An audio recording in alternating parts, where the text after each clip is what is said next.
It used to be such a day. Wasn't it such a day?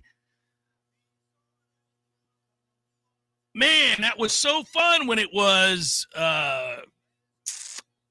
signing day, and it culminated in that. It was never it was never a thing where it's like I knew the principal players other than like the 5-star kids. We don't get them anymore. But when we got those guys, and I remember in the weeks leading up to it, back in those days, it was John Lilly, and I would talk to him and others, and they would clue me in. And, one of the things that you loved about that, it was true of all of the burgeoning recruitniks. Like, this was something you could follow year round, and it was a big to-do. And we know a lot of people from that era that just absolutely loved it. And that part of it was fun because they were giddy. You know how sometimes, Tom, you're not into something, but you know somebody who is, and you can appreciate their passion for it. So when you see them light up regarding the issue or the thing, or the movie, the music, the book, whatever it might be, it may not be your thing, but you're happy for them when that day comes that they've been anticipating, because you love them and you care for them. That's the way I would be with all the recruitniks. That's the way I am with you with your silly Star Wars things. I'm always like, Tom's happy. I'm glad he's going tonight. He's going to enjoy that. I mean, that sounds patronizing. I don't mean it to be. It is dismissive. It is dismissive. No, it's dismissive in that I hate Star Wars.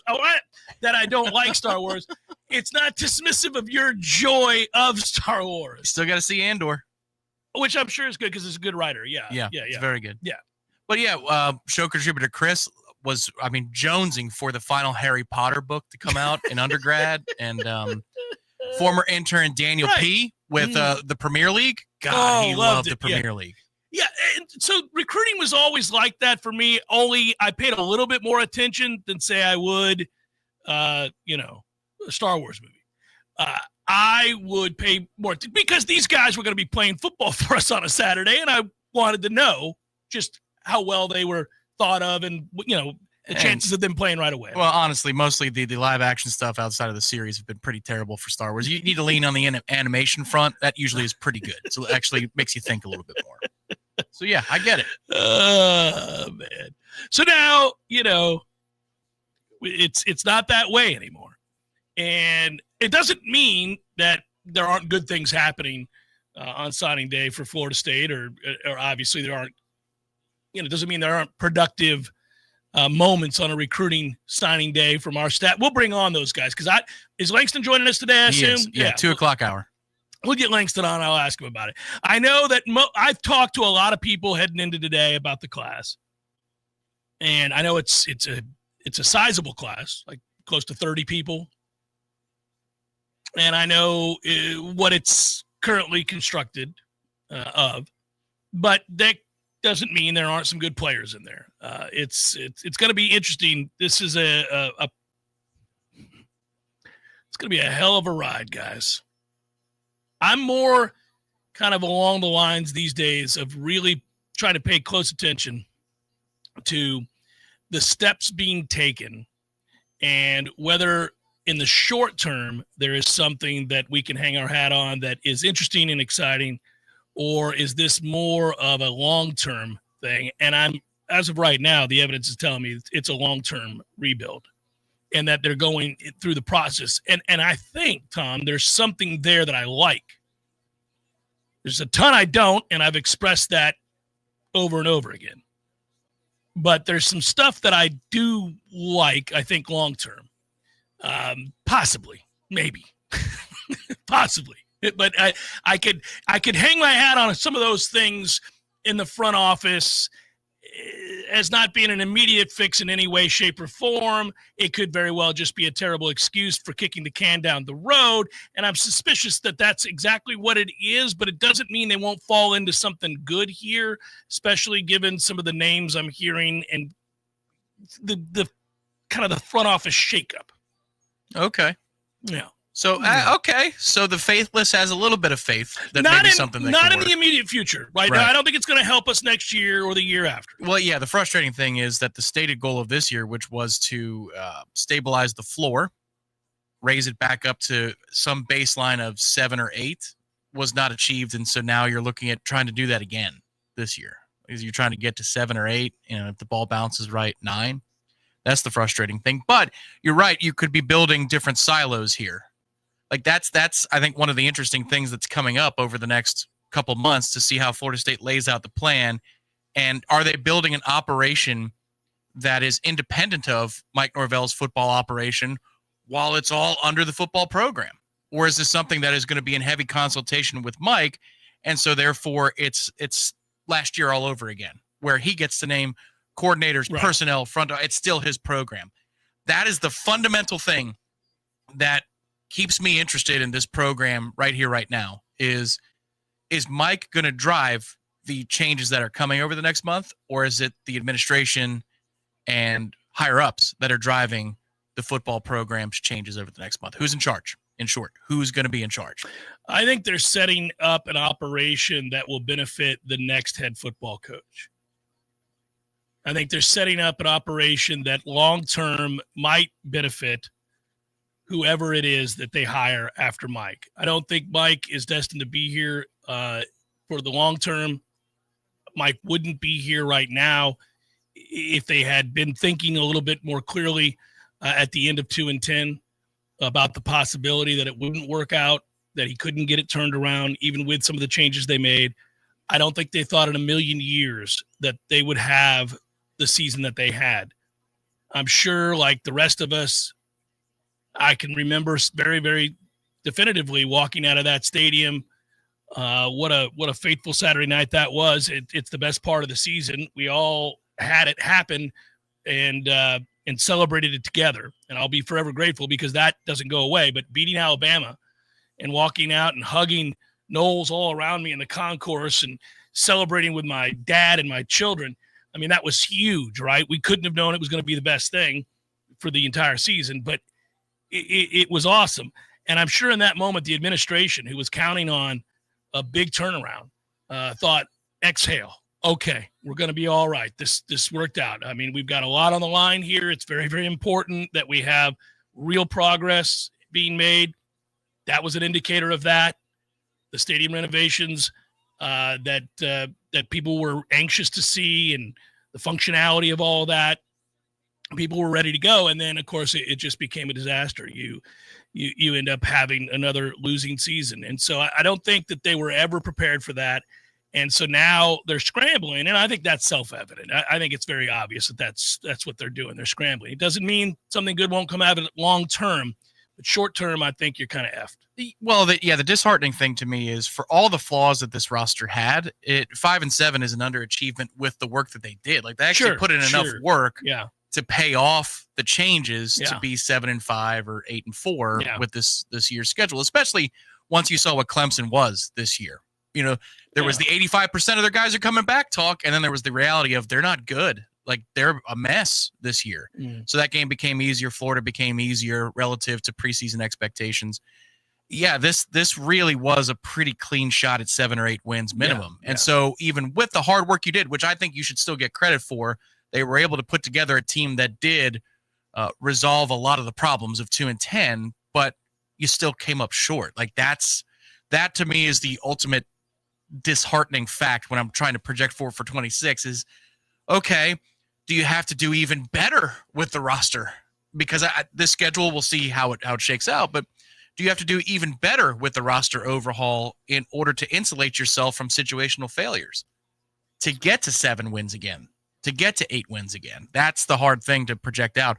In the moment, though, they're getting better today with some of these dudes that they brought in. There are a handful of guys that are legit that could help you pretty soon. What a nightmare on the hardwood last night. I do want to get to the recruiting, and I do want to talk about some of the successes this morning for Florida State and some things that we are excited about. But I do have to start with basketball last night, and they get routed again. And we worried so much coming into the season about the lack of size, and I think it's really showing up right now. But they have bigger issues than that. The lack of size is allowing people to go, as our head coach put it, 94 feet, just straight to the rim. There is no rim protection going on there at all. And I rather enjoy Luke's press conferences. I do think he'll end up dialing some of it back, but he is an intense guy, cares deeply. I think we like seeing that. I like certainly knowing that. It makes sense. It's not that far removed from having played here. He's not. But the demanding of effort it's got to happen. You cannot give up more than 200 points combined in your last two games and think that it's adequate defensively. And some of that defensively, and he brought it up last night, they switched to zone, didn't matter. They switched 1 through 5, it didn't matter. They pressed, it didn't matter. They played zone, didn't matter. Man-to-man, it didn't matter. It just they were not getting stops, and he believes that it stemmed from, once again, some effort issues that were born out of feeling sorry for themselves because they missed shots early, and it affected their competitive mode. And I think that's where the anger is coming from, that can never happen. I mean, he's like, look, man, you're playing against skilled teams, highly competitive individuals. In many cases, those are going to be teams that are better than we are. You miss a few shots and you stop competing, we're gonna get blown out. We're gonna have a real hard time here. And the message being sent there is the right one, which is that nobody came into this season expecting them to be good to elite. We thought they could be bad to average. We hoped slightly above average. But nobody thought when you're revamping a roster on the fly, as he was putting together a coaching staff and trying to flip a roster of kids at a place that hasn't had any success the last few years, that you, and let's just admit it, a lack of funds, you were going to have a hard time putting together any kind of a roster that would allow you to compete in the upper half. But that's no excuse for not competing and not really getting after people defensively, regardless of your shortcomings. And I think that's the message that he needs to stress as opposed to some of the other superfluous stuff. To me, it's like, okay, look, you don't have a big. It's pretty clear you don't have a dominating force rim protector in the middle. You're going to get exposed a little bit there by the bigger teams you face. But Florida was a lot bigger than you, and you competed your ass off, and you're on the free throw line with 15 seconds to play down 1. So, you don't have to get your ass beat every night just because you have some deficiencies. And you certainly can't mope about because you missed some shots. I mean, that's just not going to get done. Now, one of the problems they have, Tom, and I think that you're seeing it here, and he didn't bring this up last night, and I don't know that he really could, because it would maybe be perceived as a shot against some of the backcourt players on this team like McCray and others.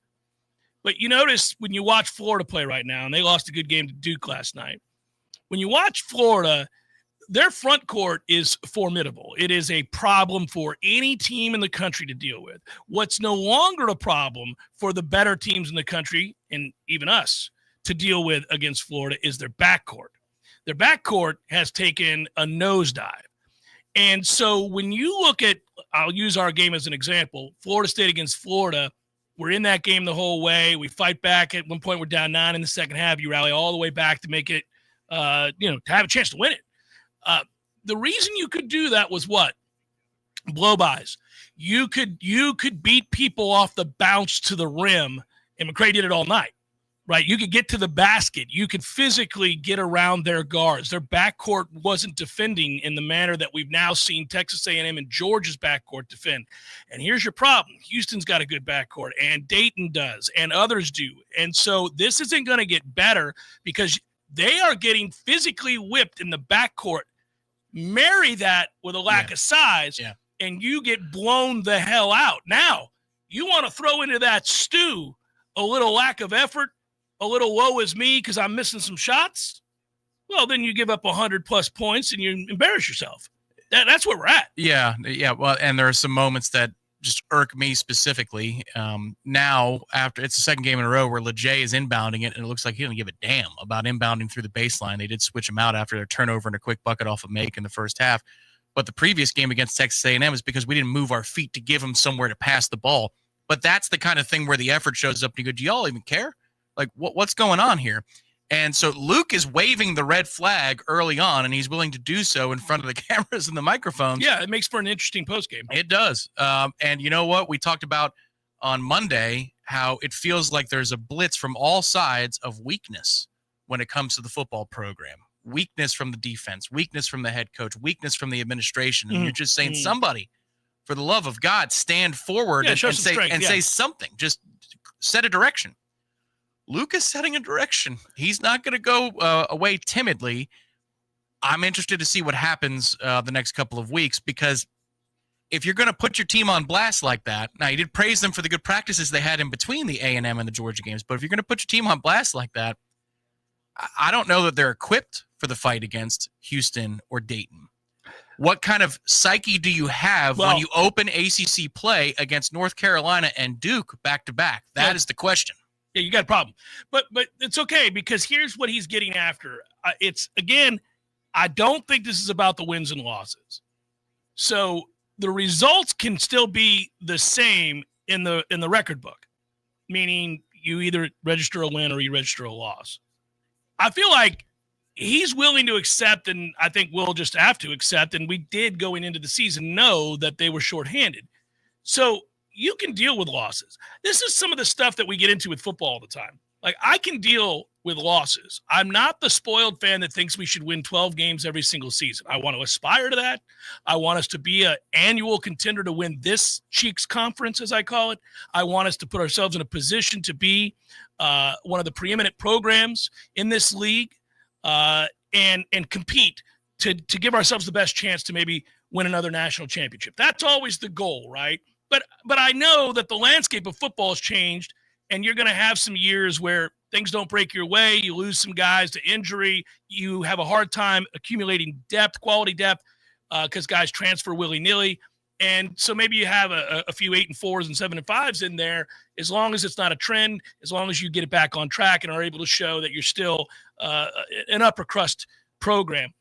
I think we can all handle the rebuild, the climb for basketball, if you will. I think we could all handle that. I'll tell you why.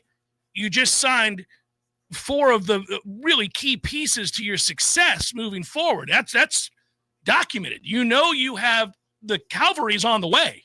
You've got one of the country's best bigs committed to you. They've already committed. They're coming. Marcus Ponder is going to be here. There's your rim protector. Yeah. Mm-hmm. And you've got a forward, and you've got a guard, and you've got players. I mean studs. Guys that people like Kentucky and North Carolina wanted, and Purdue wanted. So you've got help on the way. People can see the hope, whereas with football, they don't see the hope. But with basketball, they see the hope. They're like, oh, okay, all right, we got some guys coming. What they will never accept, and what nobody should accept, is a lack of effort, a moping around, a not moving your feet to play defense, because that's all effort. Defense is mostly effort anyhow. It's hard to play good defense because you have to want to. It requires a lot of work, and it's not glorious. But that's what he's getting at. He's like, whoa. Oh, guys, we can lose some games now. I don't like losing. Nobody does. I'm a competitor. We can lose. I get it. Sometimes they just have better players. You can't be out here half-stepping, though. Yeah, and we don't need front runners. That's the other thing, too. Is there's too much of that going around in sports.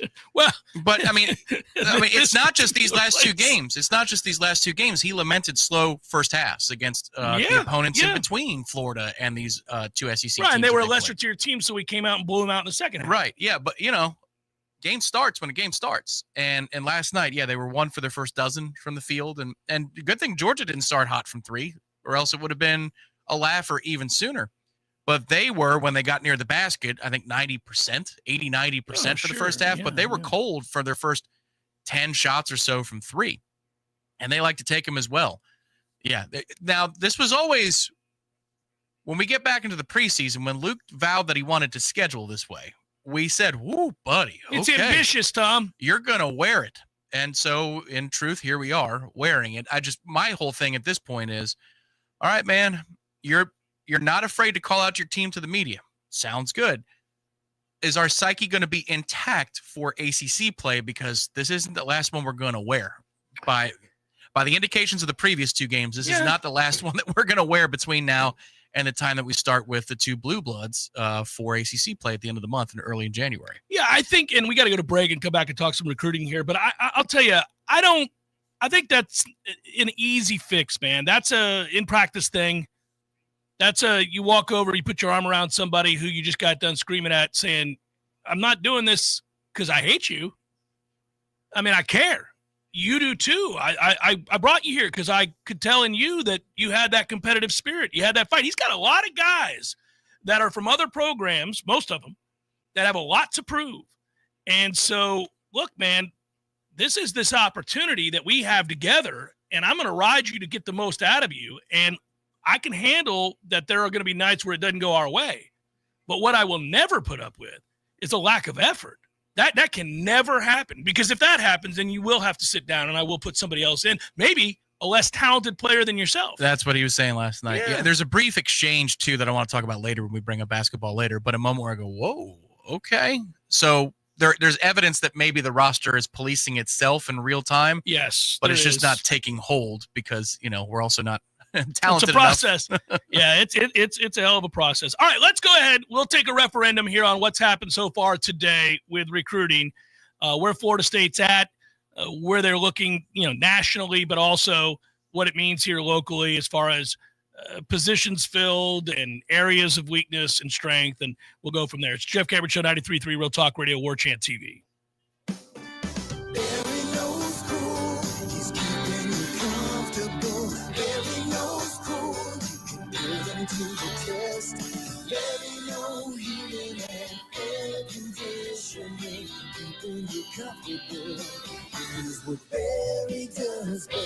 No matter how busy life gets, your home is the place where your family and friends show you they care and celebrate with you. That's why the professionals at Barano Heating and Air Conditioning always make sure your home is comfortable. Just like those who matter to you most, Barano will always be there for you. This is Tyler from Barano Heating and Air. Now you can schedule an appointment, purchase or renew your service agreement, or pay your bill from your mobile device. Any day, anytime, anywhere. When you turn to the experts at Carrier and Barano Heating and Air. Online at baranoac.com. Florida license number CAC 1816186. Barano Heating and Air Conditioning. Hey, fans, our partner ISF Inc. is a national management and IT consulting firm located right here in Tallahassee, Florida, solving the future for state governments through strategy, process, and technology. As a trusted advisor for state governments, ISF knows the importance of defining a clear and detailed strategy. Our friends at ISF can help your organization create a strategy that sets you on a path to success. ISF, your vision plus our expertise brings your brilliant ideas to life. Visit ISF.com to learn more. ISF, solving the future. Hey, let me tell you about my friends at Tried and True Consulting, a Seminole-owned business that specializes in payments and business solutions. Tried and True's core expertise includes card, ACH, point of sale, mobile, e-commerce, and hosted payment solutions. Tried and True will help you reduce costs and increase your bottom line. That always sounds nice. Whether you're a retailer, restaurant, licensed professional, or service industry, Tried and True is saving you money. Tried and True's expertise extends to payroll, video menu ad boards, IT services, web design, and social media. It's time to make one call and tell the competition to take it on down the road. Call Don or Joe today at 844-464-6653. That's 844-464-6653. When you do business with Tried and True, they contribute 10% of the net revenue to the battle's end. So go Tried and True today. Call 844-464-6653. T-Spark Enterprises, roofing and construction services. T-Spark, T-SparkConstruction.com. We conquer all peaks, we fix those dark leaks. Call 850-766-1340. T-Spark Enterprises, roofing and construction services. T-Spark, TSparkConstruction.com. License number CCC 1331204. Here's the cold, hard truth. Your body needs more than you're giving it to stay healthy. And now it's easier than ever with Vigor, the all-new cold plunge tub from Hot Spring Spas. Available only at Pinch a Penny Pools and Spas in Tallahassee. Cold plunges reduce muscle soreness, boost mood, improve sleep, and so much more. It's not just a trend, it's science-backed wellness. And now you can have it in your own home. Ready to feel alive again? Pinch a Penny has the exclusive home use solution. Visit us on Capitol Circle Northeast and take the plunge. From the championship stage to coaching change and everything in between, Warchant.com remains your home for the best FSU football coverage in the business. Brutally honest columns and features, market-leading multimedia presence across video and podcast, the largest FSU fan community with a staff that combines for over 100 years of experience covering the Noles. When change comes, Warchant.com is your home for analysis from every angle. Warchant.com, your ultimate Seminole sports source. Sign up today. The Jeff Cameron Show is a production of the Warchant.com Multimedia Network. Check out Warchant.com today for the latest news inside Florida State athletics. That's Warchant.com. Now, back to Jeff on Real Talk 93.3. Jeff Cameron Show, 93.3, Real Talk Radio, Warchant TV, 93.3 FM Real Talk. That is your only locally owned and operated radio station in all of Tallahassee. Thanks for supporting local. We appreciate it. Thanks for supporting Warchant.com. Thanks for supporting the Jeff Cameron Show. We appreciate that as well. Thanks to all of you guys that are in the chat. I have the opportunity to talk a little bit about any number of things today and tomorrow and Friday as we ease through this week and kind of watch from afar here what's happening with the program. And I'm entertaining any number of questions over there as well. I've been more in a answering mode lately because I think a lot of Florida State fans have a lot of questions. I don't have the answer to all those questions, but I certainly don't mind talking it out with you. Florida man in Alabama asked a question. Did the fans overreact to FSU basketball showing at UF the same way we got too excited after Bama? I know I did. Well, I think there was real I appreciate that, Florida man in Alabama. I addressed some of that through my comments a moment ago, last segment about the team. Florida's backcourt is it's not what it was a year ago. It was obviously they had a special player in their backcourt a year ago that kind of won them the national championship. This group, the kid that they brought in with Ivy League kid, is not the same defender, nor is he rugged. And I think physically we were able to kind of beat up on Florida's backcourt. Whereas the last two opponents, that's a different skill set, different body type. Yeah, specific to that game, one thing that also helped us was Florida, while they were dominating inside, decided to fall in love with a three down the stretch, which gave us the opening that we needed to get back in that game. But what you saw that night was we weren't able to get into the flow of the offense that we wanted to in the half court from a perimeter shooting standpoint because they came out and challenged us, and that was a problem. We had not seen that yet. And we found a way around it, to your point, which is you put the ball on the deck and you're able to go to the rim. But we had showed that night that defensively we'll make up for the difference. And then offensively, when we can't get what we really want to do, which is shoot from the perimeter, we'll find another way around it and we'll compete. And that just hasn't looked that way the last two games. So it's too early. It probably is. It's too early to say that they're better than we think for Florida and Alabama. And it's also too early to say, well, they're just awful because of these last two results. Probably need another month, 6 weeks of games to really have an idea of who they are, what they're about. Yeah, basketball's an interesting sport to begin with. I don't, you see some teams early in season surprise folks, and we think they're good basketball teams, and they get to the middle portion of the year, and they're not what they were, vice versa. Teams start poorly, haven't gelled yet, haven't figured out the right starting five, haven't figured out what they need to lean into. And, later in the year, you catch them and you see the 8 losses next to their name, and you're like, man, for 17-8, this team is good.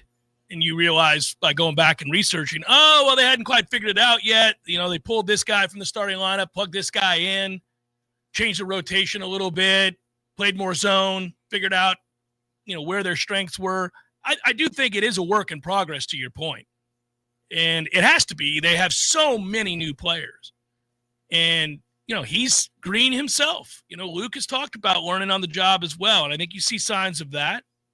That's to be expected when you haven't been a college head coach before. And you put together a group where you have all new players. A couple holdovers. But, I'm not surprised by that. I don't think they're going to be at any point. I don't think at any point are we going to be like, this team's really, really good.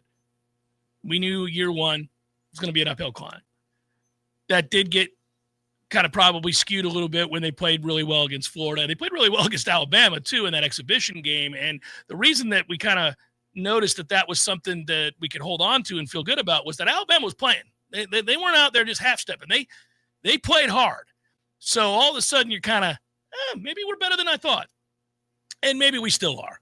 They're not going to suddenly have a big that's a rim protector. They're not suddenly going to be dominant in the paint. They're not suddenly going to overcome some of their weaknesses, but they can be better than this. It reminds me in a sense of growing up in high school watching Florida State football and knowing that when Ricks was starting for us, there were points on the board for the other team.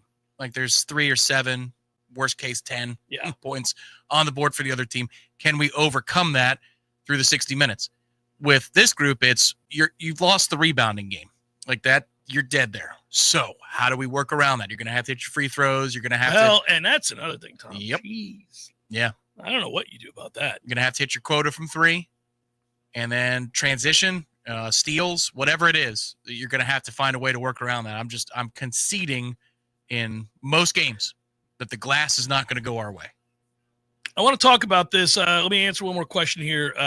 Saw Hartline was hired by USF. Could the next couple of years be an audition for the FSU job, or am I too forward thinking for the current state of things? It's a good question, Jonesy. Hartline is who he's referring to. He just said it. Brian Hartline was in his 3rd year at Ohio State as their offensive coordinator before being hired by USF. He replaces Alex Golesh, who you guys have heard me talk about. Golesh left to take over the Auburn job. You know what's interesting, Tom? And there are some parallels here to pay attention to as we move forward between Florida State and USF, oddly. And that is, it looks like what Florida State is attempting to do right now is to shake up the football front office. Okay, they're going to go about it differently. They're going to try to change some things. They're going to bring in a GM. I think they're going to try to shake up their front office to have it maybe resemble more of an NFL front office, although the parallels aren't necessarily the same. They're not there yet in college football. No, it's its own sport. It's not what college football was 10 years ago. It's not what the NFL is now. College football in the present day is its own sport with its own realities. So you can go about it differently, though, than Florida State is. And I'm certainly going to, for all the people that think that I am only down on this team and only down on the direction Florida State's going in, I would say that, A, you're largely right, but not completely, because I do think that you can shake some things up and go about the process and put safeguards in place that aren't there now to better your program long term. And you're going to be experimenting a little bit, and that's where this kind of comparison comes into play. You know, at USF, they don't really have an athletic director. So Kelly left to go take over Navy to be the athletic director there. Michael Kelly used to come on this show back in the day and receive a lot of grief from me when he was working in the ACC front office. But he did a good job at USF. He left. And what they did was they hired a CEO of athletics. He's called the CEO of athletics. That guy's name is Rob Higgins. You can go look him up. He's connected all over the country, and he is a very aggressive, forward-thinking guy. He's the one who hired Derek Brooks to come in, which kind of pissed off some of us here. Like, maybe he could have used Derek here at Florida State. But he did that. And he says, look, when Alex approached them about taking the job at Auburn, he was appreciative of the work that Alex did.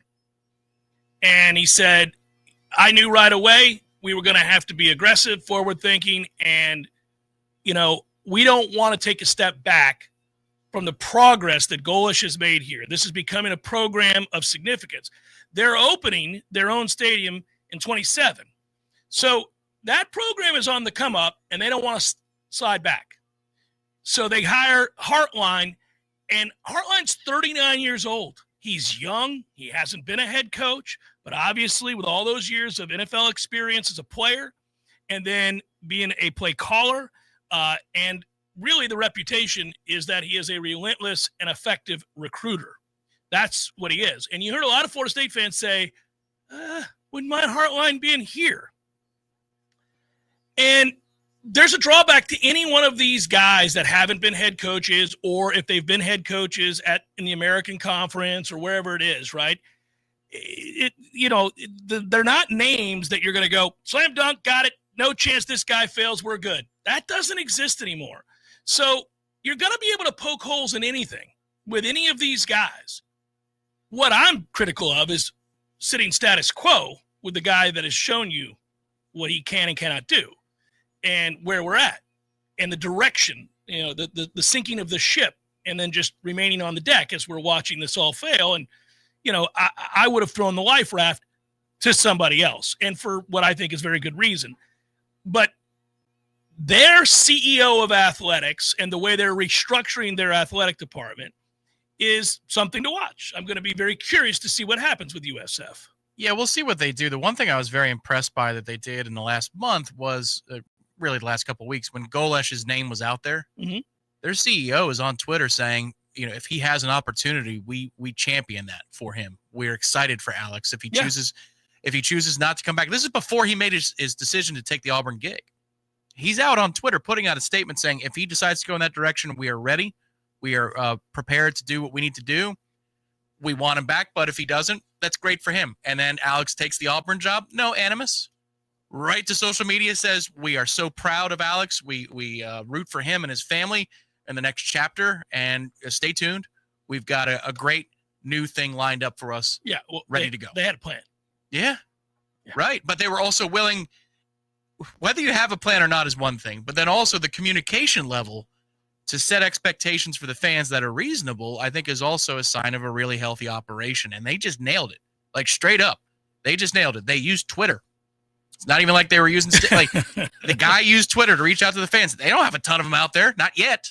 They're thinking about growing into something real in the next 10, 15, 20 years.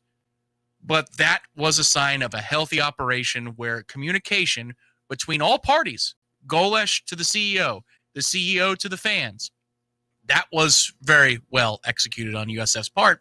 Still might not work. Maybe Hartline is not fit to be a head coach, and he's coordinator or dog recruiter, and that's his lane. Yeah, 39, you could find out that there's some weaknesses in that circle, and then finally he figures it out, and at 52, he's the next great head coach. Because this process happens. They've done it before when they grabbed what's his name from Clemson, Tony Elliott's co-coordinator. Mm-hmm. Scott.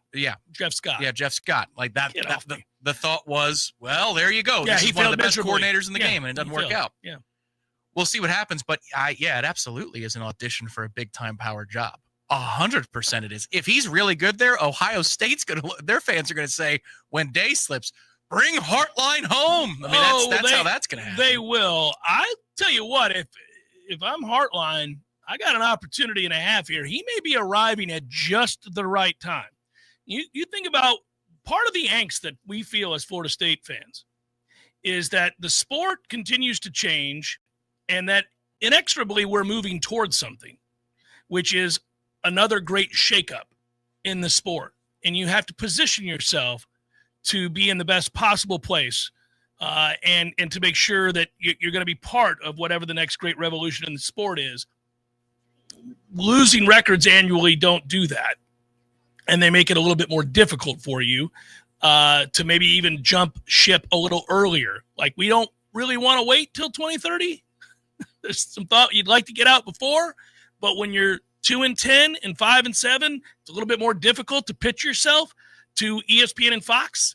Now, again, I don't think the cachet of Florida State, the brand, is going to wane so bad that they won't be part of the larger, giant, big picture college football landscape. They will be part of that because they are effing Florida State, and that 40 years is tough to undo. I mean, even Nebraska is, while no longer as relevant amongst the elite programs in college football, there's still a name. People, you see the N and you think of Nebraska. You know that. We're still top 10 in the Nielsen ratings for this season. Yeah. Now, again, you can't do that forever. You can't keep sucking ass every year. You can't keep doing that now. But every once in a while, it's City Slickers too. You're going to have to suck the poison. Southern Cal is going to sign the #1 class of the country. That guy turned it around, huh? Got 35 recruits. Sweet Jesus. Notre Dame, Oregon, Georgia, Ohio State, Alabama, Tennessee, Texas, Miami, Texas A&M look to round out that top 10. LSU, Michigan, Florida all sit with projected top 13 classes. Florida State comes in at 14. As one can imagine, not sarcasm, stark reality, this is a class that is filled with a whole lot of 3 stars. And if you sign enough of those 3 stars, by sheer numbers alone, you'll finish in that top 20, and it looks like Florida State has a chance to do that. We are throwing a lot of numbers at the problem. I'm fine with that. Sign 58 people. Sign 108 people. Do whatever you got to do. Grab a kid nobody's ever heard of. Throw them all at the problem. Let's go. There are gaping wounds that must be filled. Well, that kind of happened this morning. An unexpected signee that is from the NFL Academy in Australia. Yeah, and we're big on the NFL Academy people these days. Otherwise known as projects. Yeah, the kid's been playing football for a year. Yeah. But he's 6'7". Oh, yeah, no, physically he's a monster body. I'll take a kid from New Zealand by way of Australia. Give it a shot. I'll take 100 of them. Let's go. Hey, Bjorn Werner was that. 250 people. Throw it at the problem. Let's go. Who's this German hooper? I think he could play football. He could. But you know who was doing the assessing of that player? John Papuchis. Or not. So look, that is true. A massive offensive tackle from New Zealand signed today. There are a lot of names that signed today. I'll tell you their names. What they're ranked doesn't necessarily matter. There'll be plenty of 3-star kids in this class that will go on to be good players. I mean, we know that. We know that percentage-wise, you're better off signing a lot of 4- and 5-star players, but doesn't mean that you can't find some nice players that come in here, not under the radar, but just middle of the road from a recruiting standpoint. I always look to see, are you filling needs? Well, when you sign 28 people, you're going to fill some needs. They've got to find a way. And I have my doubts, obviously. But they have got to find a way to start stockpiling trench play. You just got to find a ton of really good offensive and defensive linemen by hook or by crook, whatever you got to do. Throw all the money at the line of scrimmage. Throw the numbers at the line of scrimmage. I don't care if we ever sign another defensive back. We signed a good one today. He's a stud. Everybody wanted him. Everybody wanted him. Every year we do. Yeah, that's great. It's important to have good players everywhere. Get it. You got to find a way to be better in the trenches. That's where I'm going to continue to beat the drum. This is where this man has failed repeatedly. They have got to get offensive and defensive linemen in here. We'll talk about which ones they did get in here in a moment. Jeff Caber Show, 93.3 Real Talk Radio, Warchant TV. Your local news now. The Florida Department of Corrections is...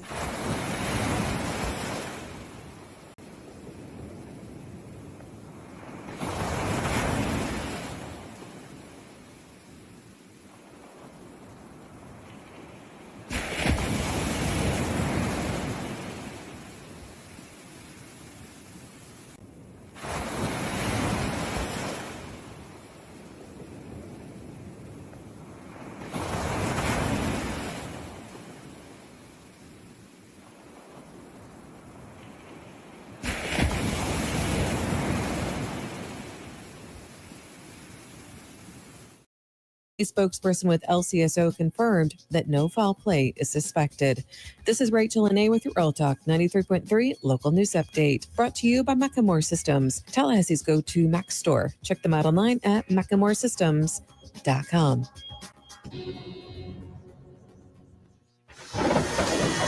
This is meteorologist Paul Trombley with your Real Talk 93.3 weather update. Sunshine mixed with clouds at times this afternoon, with daytime highs approaching 59. Northwesterly winds 5 to 10 miles per hour. Partly cloudy skies again tonight. Lows dip down to about 42. Chance for rain tomorrow. Daytime highs approaching 59. Cloudy skies with a few peaks of sun. This report is brought to you by the Lawn Johns. For all your landscaping and lawn care needs, visit thelawnjohns.com.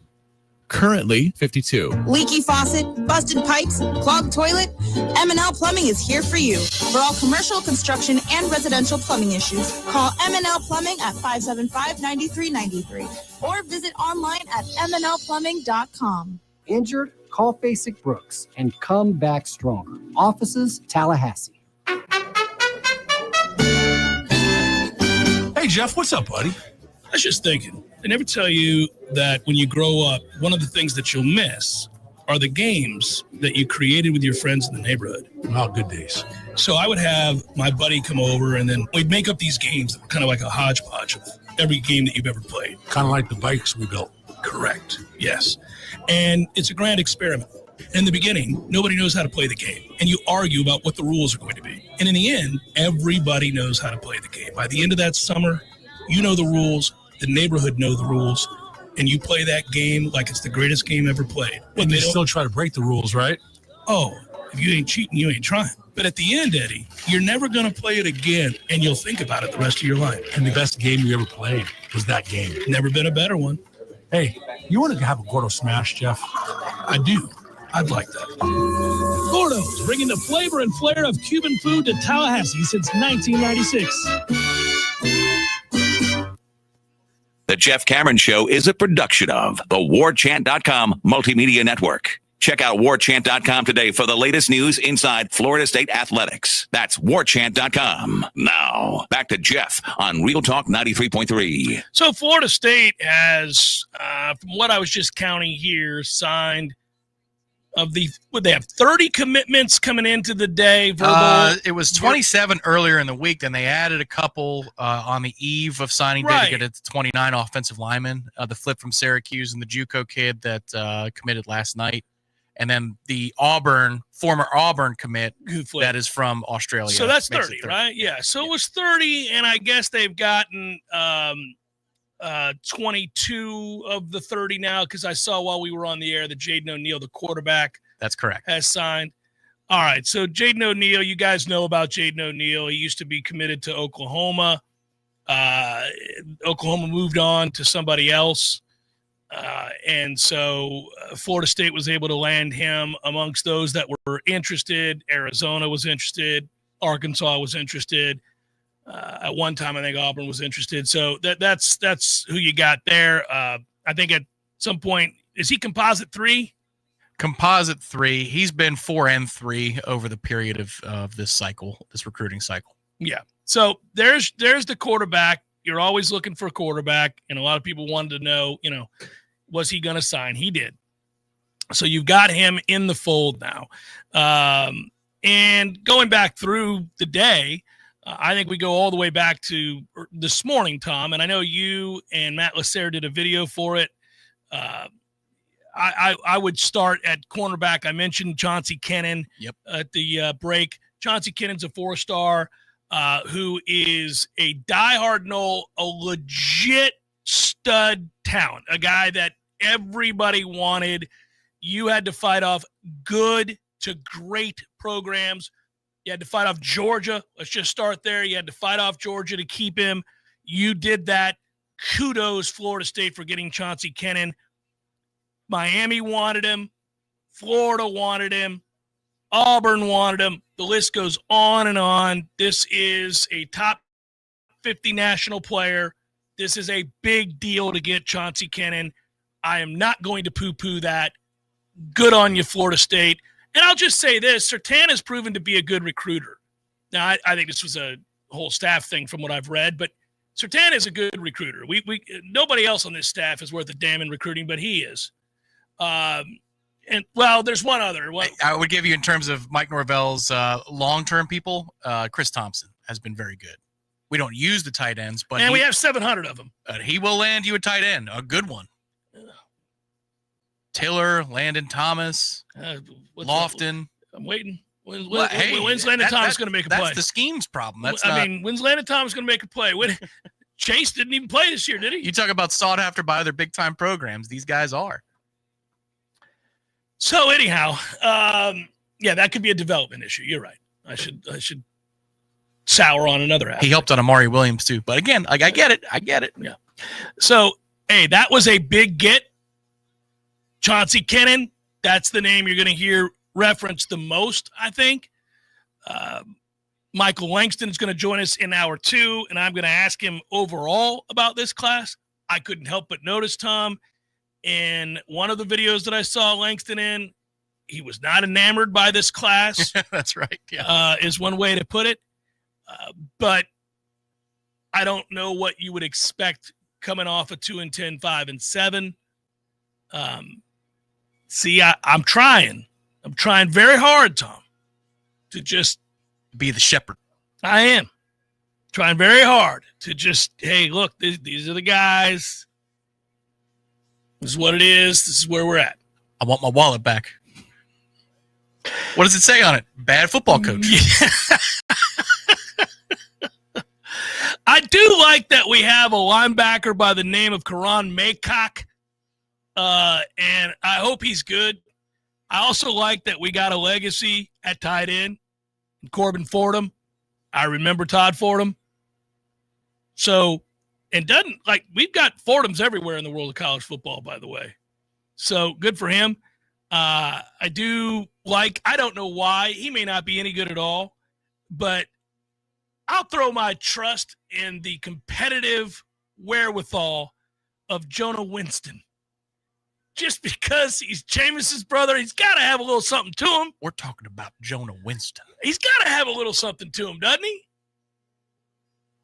Noah Lavalle is the brother. Lavalle is the brother of the Lavalle that's on our team. The current can unicorn. Never play because he's hurt. You think Matthew Thomas reached out to him and said, "Hello, unicorn. I know one when I see one."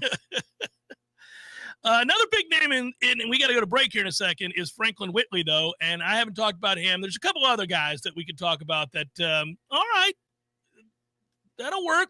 6'7", 285, all right. I like Amari Thomas, the running back. Problem is, once again. Well, we don't know what system we're going to be running, Tom. We don't know who our OC is going to be at this point. Hour number 2, forthcoming. Stay with Jeff Cameron Show, 93.3 Real Talk Radio, Warchant TV.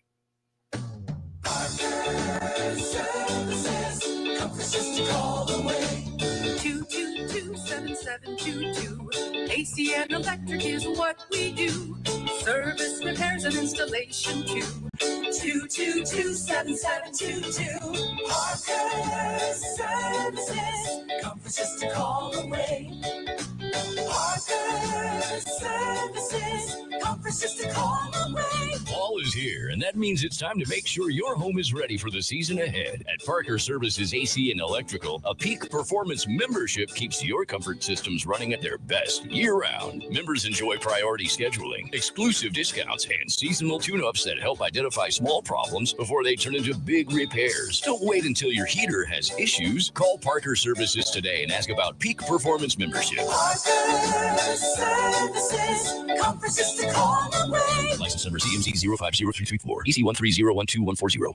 Go custom with your window coverings with help from Budget Blinds of Tallahassee. Budget Blinds brings their showroom to your home with dozens of color and pattern choices. Just tell them what you love and they'll make it happen. From designing custom draperies and Roman shades to color matching your blinds and shutters. I'm Gary, the local owner of Budget Blinds Tallahassee, where you get beautiful style and expert service for any budget. Call 668-4835 for a free consultation online at budgetblinds.com/Tallahassee. Big news! Café de Martín has been named one of America's best restaurants, and we want to celebrate with you. On December 10th from 1 to 4 p.m., a national film crew will be in the restaurant capturing the magic of our food, our people, and our community. Come dine with us, enjoy your favorites, and you just might be featured on camera. Join the celebration at Café de Martín, December 10th, 1 to 4 p.m. Café de Martín, where every plate tells a story. It's where you raise your kids, where friends become family, where every corner has a story worth telling. It's your neighborhood. At ABC 27, we share those stories, bringing you news that connects communities, builds pride, and reminds us we're part of something bigger. We are ABC 27, in your neighborhood. Pay-per-view fights can ring up big bills, especially since in the Octagon there is one every few weeks. That's why the 7th Hill Tap Room right downstairs from Corner Pocket Bar and Grill carries every single fight. Plus, unlike most pay-per-view bars, there's no cover charge. And drink specials too, like $3 select domestic beers and more. And if you enjoy international soccer, 7th Hill opens early. $2 mimosas on Sundays, anyone? The 7th Hill Tap Room, 2475 Appalachie Parkway, just downstairs from Corner Pocket Bar and Grill. Coming up next, more of the Jeff Cameron Show. Live and local on Real Talk 93.3. WVFT, Gretna, Tallahassee. Your Sports Flash Update on Real Talk 93.3 in Tallahassee. College basketball, Florida State, they lose yesterday to Georgia in the ACC SEC Challenge. Final score 107-73. Robert McRae scored a team-high 18 points. Chauncey Wiggins adding 15, but it was not enough. They are now going to travel to Houston to take on the Houston Cougars in a game that's going to be coming up on Saturday. Florida basketball, they lose to number 4 Duke 67-60. They lose on a shot that falls through with under 20 seconds to go. Thomas Haw scoring 24 points in the loss. They're going to match up against number 5 UConn coming up next Tuesday in New York City. And Miami basketball, they win on the road yesterday against Ole Miss 75-66. This Sports Flash is presented by Progressive. Bundle auto and home, renters, or condo insurance and save with Progressive. I'm Matt Pauley on Real Talk 93.3. Getting more as a MyLowe's Pro Rewards member is easier than ever with the Lowe's app. Download it today and earn 500 points the first time you log in. Plus, your digital wallet helps you scan, save, earn, and access what you need to manage it all in one place. Download the Lowe's app and take advantage of your pro benefits today. Lowe's, we help, you save. Valid 12/1/25 through 1/7/26. Offer valid for first login per organization only. Loyalty program subject to terms and conditions. Additional restrictions apply. Visit Lowe's.com/terms for more details. Subject to change. Now there's a new way to take charge of your blood sugar. Introducing New Garlic Healthy Blood Sugar Formula from the makers of the nation's best-selling garlic supplement. New Garlic helps maintain healthy blood sugar levels with clinically supported levels of garlic, plus a custom blend of vitamins and minerals, and it's odor-free. Take charge of your blood sugar with New Garlic Healthy Blood Sugar Formula. These statements have not been evaluated by the FDA. This product is not intended to diagnose, treat, cure, or prevent any disease. Use as directed. T-Spark Enterprises, roofing and construction services. T-Spark Construction.com. We conquer all peaks. We fix those darn leaks. Call 850-766-134. T-Spark Enterprises, roofing and construction services. T-Spark Construction.com. License number CCC 1331204. This time of year, we enjoy spending time outdoors in this beautiful North Florida climate until a mosquito attack begins. Paul's Termite Pest Control can help you take your yard back. We have an affordable program to help keep mosquitoes away, and our program even helps with other pests like ticks. Mosquitoes are a nuisance to you, and by carrying diseases such as heartworms, they can be harmful to your pets. Learn more about how Paul's can help protect you, your family, and your pets from mosquitoes. For the elimination of termites, pests like mosquitoes, and a greener lawn too, call Paul's. We'll get them all. Do you want to take your yard back by having a green and pest-free lawn? At Paul's, we understand the unique needs of your North Florida lawn, which is why we developed a program to address those concerns. Our treatment program includes inspection, treatment, and education on best practices for optimized results while remaining environmentally conscious. An added benefit is that our lawn treatment is flea suppression, so having a greener lawn can help protect your pets too. For a greener lawn and the elimination of fleas too, call Paul's. We'll get them all. Love to compete on the dartboard? Then it's time to head to the CP. The Corner Pocket Bar and Grill is Tallahassee's premier dart bar, featuring steel tip boards and soft tip internet play. The Corner Pocket hosts leagues and tournaments regularly. Just check out their social media to find a time that works for you. And in between games, grab a pint and a bite in the cool AC, or enjoy yourself outside on the deck. Whether you want to catch a game or start one of your own, the place to be is the Corner Pocket Bar and Grill, 2475 Appalachian Parkway. Tallahassee loves the Corner Pocket.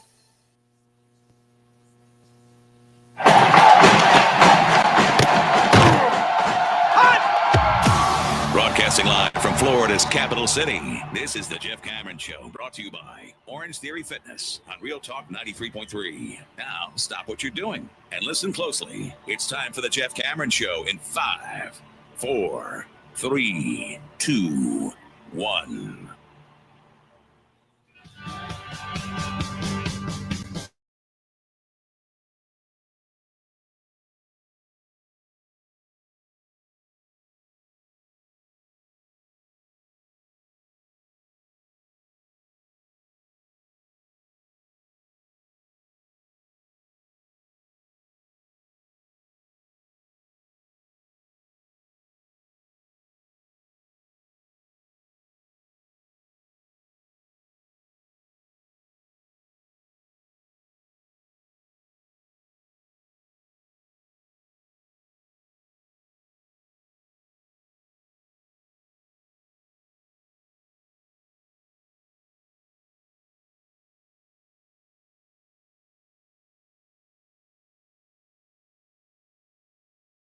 things. Michael Langston will join us this hour and talk a little bit about this class and what it means for Florida State. It is a sizable class, let's put it that way.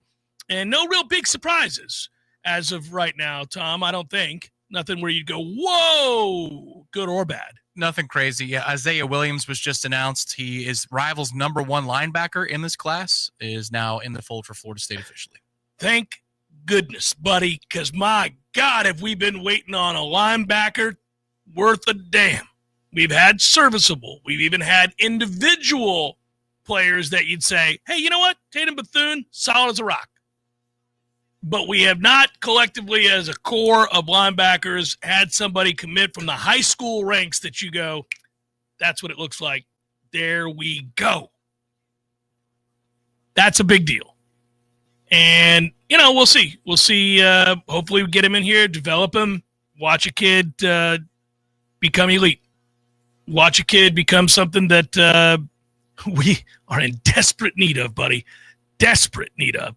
Isaiah Williams is kind of an evil-looking dude, and I like that about him. I mean, that's my descriptor. Now, 6'1", 220 straight out the high school ranks will tell you that must have been a hell of a dude to have to try to deal with in high school. Yeah, he's a thumper and a half. Now, where Florida State pounced here, he had an ACL injury, and Florida State made sure that the NIL commitment was there because the medical looks good. He's going to be fine for this fall. Yeah, because Florida had him locked up. Yeah, well, a lot of teams thought they did. Yeah, Ole Miss thought they did as well. He was a flippity-floppy. Yes, he was. But once he came back to Florida State this past fall, it was very, very quiet. Sometimes those are really, we don't know. We'll see what happens with the young man. I'm rooting for him. I'm rooting for Florida State. I'm rooting for this to work out. But because he was at one time committed to Florida, committed to Georgia, committed to Ole Miss, committed to Florida State, back to Florida State, and all those things, you worry about kids like that sometimes.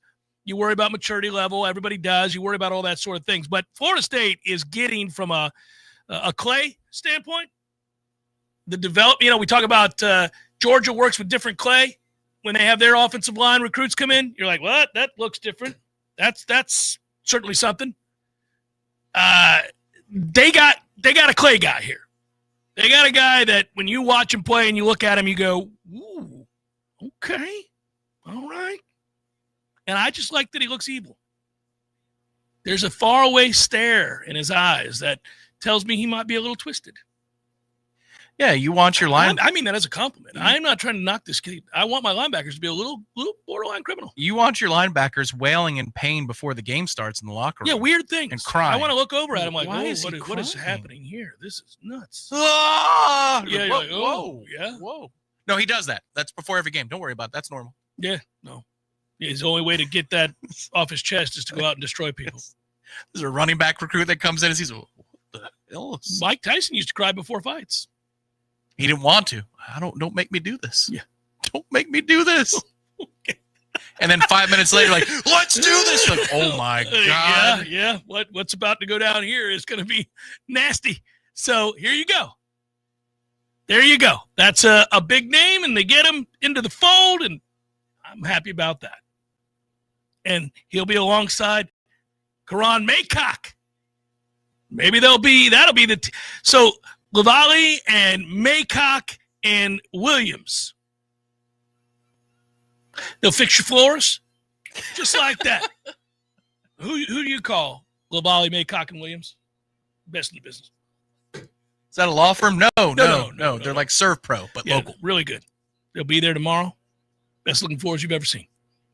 So, hey, you can tell me the Xavier Tiller kid at tight end. Mm-hmm. I know how much you love Chris Thomas. Hey, he's legit done a good job as a recruiter. When I looked back at him in the morning, when I was looking at the names that were, we were going to bring in, I saw where Georgia, Alabama, Auburn, Louisville, amongst others. I went, okay, all right. So is there he's a 4-star kid, right? Yeah, I think Brent Key was the one that was pushing at the end for him. But yes, all those other schools were in on Tiller. And it was I don't think anybody was – so talking to Matt and Michael, they were not worried about losing anybody that was committed last second, as has been a tradition around these parts. The only one that registered much of anything was like, maybe Taylor, but I think we're going to be fine there. Yeah. 6'5", 220. That's the listing, yeah, right? Yeah. Not bad out of high school, man. You put 20 pounds on that like that. Well, yeah, we just need to start using the middle of the field. Well, we got to do a lot of things, Tom, but one thing at a time. You got to procure the talent. So let's see if that works out. I'm curious how recruiting goes in this era for a lot of reasons. We all are. But if you think about a kid committing to Florida State right now, there are questions as to an offensive player, let's say. There are questions as to who your offensive coordinator is going to be. Yeah, legit. Mm-hmm. By the way, not only are there questions about who your offensive coordinator is going to be, your offensive coordinator doesn't recruit. I mean, Gus doesn't do a damn thing. But be the OC. He doesn't recruit. And, I find that's rather remarkable if we are able to overcome that fact. Don't you? I mean, I do it. Well, I'm complimenting them right now. Yeah. They've got receivers in this class. They've got tight ends in this class. They were able to get a quarterback in this class. I don't know if you love Jaden O'Neal or not, but the bottom line is you've got some kids committing to something that is very uncertain, and that includes as to who the hell's going to be coaching them and calling the plays. I think this is the reality. This is where the rev share and the finite resources do kick in, because once you spent it, it's gone. And that could be that you have an NIL budget beyond your rev share. Sure you do. But you better. But once the money's committed, it's committed. And I think that's the thing where you see a lot of firings in the last 2 to 3 months, not here, but in a lot of other places, and yet those classes held together because the money's already committed. The money's been committed, and it's not like there's this extra budget that exists somewhere else because they've committed their dollars too. It's not just about stars and rankings anymore where, there's going to be some handshakes. It's legitimately, this guy's locked into a rev share agreement in principle for this amount of the budget. I don't have much more to give you, undecided guy, just because this other coach was fired in October. I think that's where the market is going to stabilize a little bit here. Yeah, and then it will go back to the way that it was, oddly. It'll be about relationships again. It'll be about your ability to recruit, right? Because the monies will all be the same in that regard. Now, we now know that the great debate is the other money. No, for sure. And this is where I think that the athletic director was right about it does revert, yes, to relationships, also to shiny things too. So that's where the football-only facility, to push forward with it and finally get it done, is worth it, because when the money is similar, the relationship is what you're going to lean on, and then how are you preparing me day to day? What's my life going to look like? Rather than that 2 to 3 year period that we had, which is, you're going to give me 1.5, and they're coming at me with 2.3 or 900. Yeah, right. I'm going to take the 1.5. I think we need to put the emphasis on relationships. This gets back to what we're talking about with recruiting being old school now, because I'm not so sure as much about facilities. I'm glad we did it. I'm not disagreeing on the ranking with you. I'm just saying that I think at this point, the market is going to settle here, even if there is a budget for a lot of the halves that goes beyond the 20.5 and whatever portion you're spending with football. The differentiators of 10 years ago, 15 years ago are going to return to the conversation a little bit. Relationships chief amongst them, but all those other little things too are going to matter, I think. Yeah, I just think it's remarkable that you're able to, and this is well explained by what you just said regarding the money. Like, I'll give you an example. If you're Ephraim White, so you're a wide receiver that Georgia wants. You're a wide receiver that Miami wants. And, of course, Miami just lit Florida State up, and whose offense is worlds better than Florida State's, with a real offensive line and real pro-style. Well, yeah, or Jason concepts. Lopez. Miami wanted Jason Lopez. Right. Now he's due to sign and send it in any time now, but they really wanted him. Yeah. Sure. So, but they blew that because they didn't pitch basketball. Yeah, according to Matt. Yep, that's correct. Yeah. So, I mean, we're going to get away with that because of the basketball aspect of this, which, and by the way, he's a player, like a good one. A good basketball point player. guard, yeah. Yeah, so that helps Florida State a lot on two fronts. But anyhow, the point would be you've got a kid that is wanted by Miami, Georgia, and Alabama, and Florida State's going to sign him, and your passing offense is ass.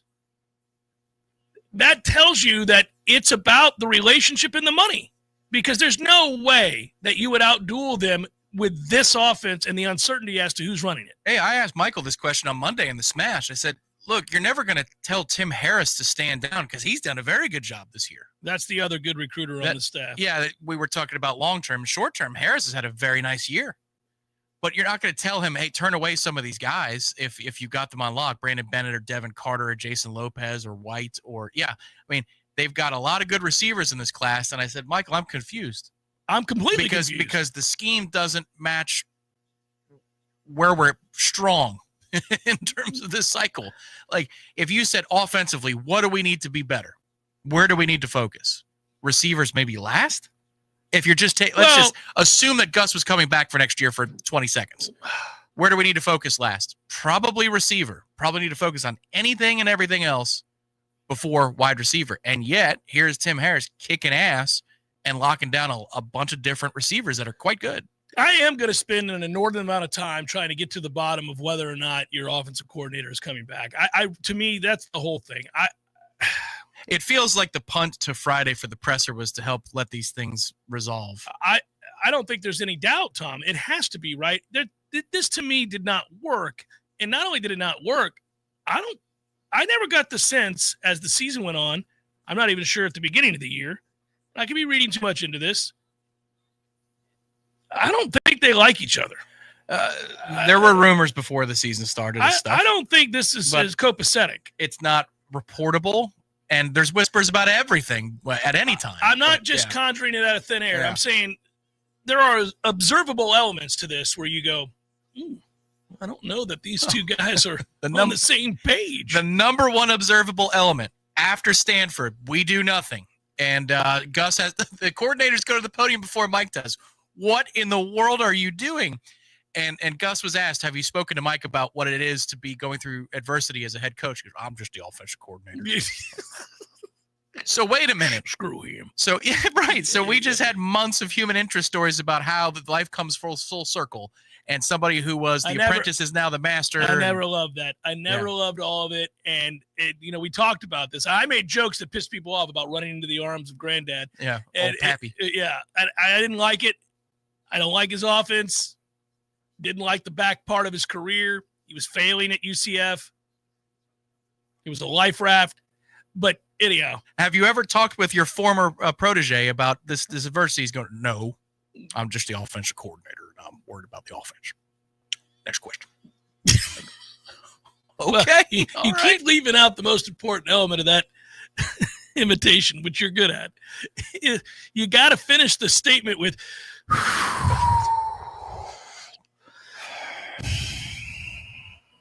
Yeah.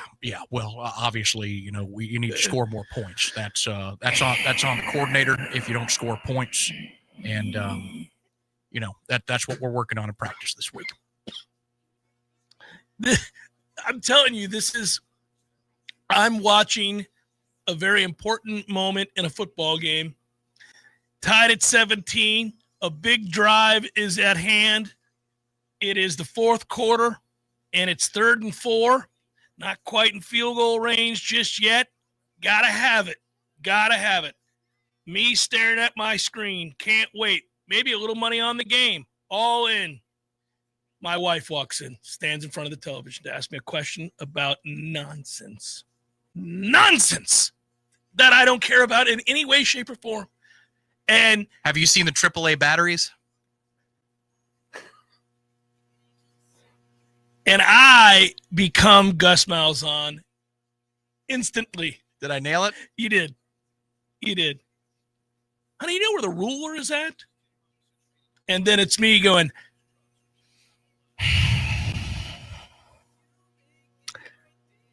don't we usually keep them in the laundry room? Hoping that's going to suffice, Hoping that is going to suffice. Just the... If there's a follow-up question about the batteries, it's usually, hun, we're all tied here. That's Gus Malzahn at every availability. Gus, tough first half there. Team came away with 3 points. These slow starts.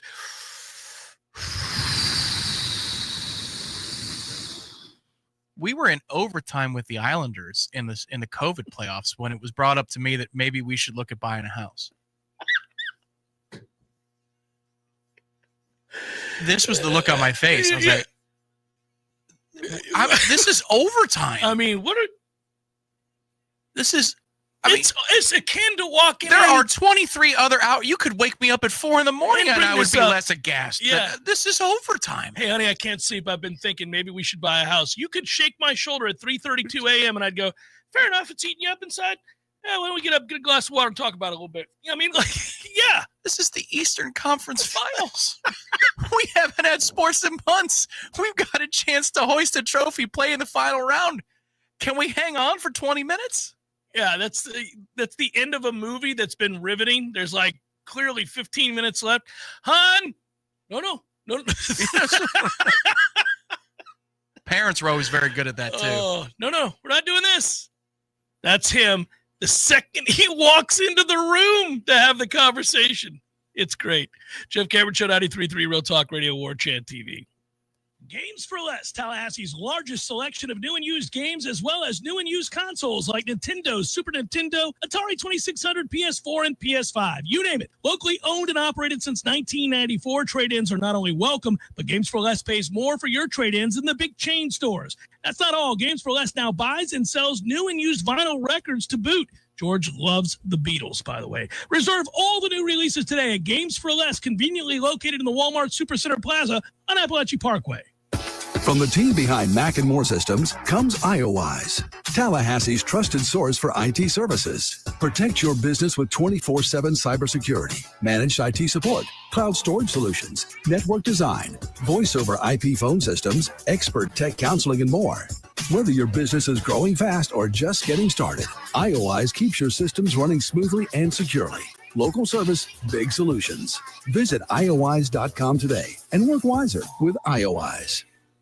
I'm Shannon Young with Cross Country Mortgage, and today I want to talk straight with you about debt, especially high interest rate credit cards, and why you shouldn't just sit there and hope the situation will fix itself. Nationwide, the average credit card interest rate is hovering around 21% or higher. The total revolving credit card debt in the U.S. is over $1 trillion and rising. If you're carrying a credit card balance, you're likely paying hundreds of dollars each month just in interest, without even touching your principal. But here's the good news. You can act. What I help folks do is refinance their home or use a home loan strategy to consolidate high interest debt into something with a much lower interest rate and one payment.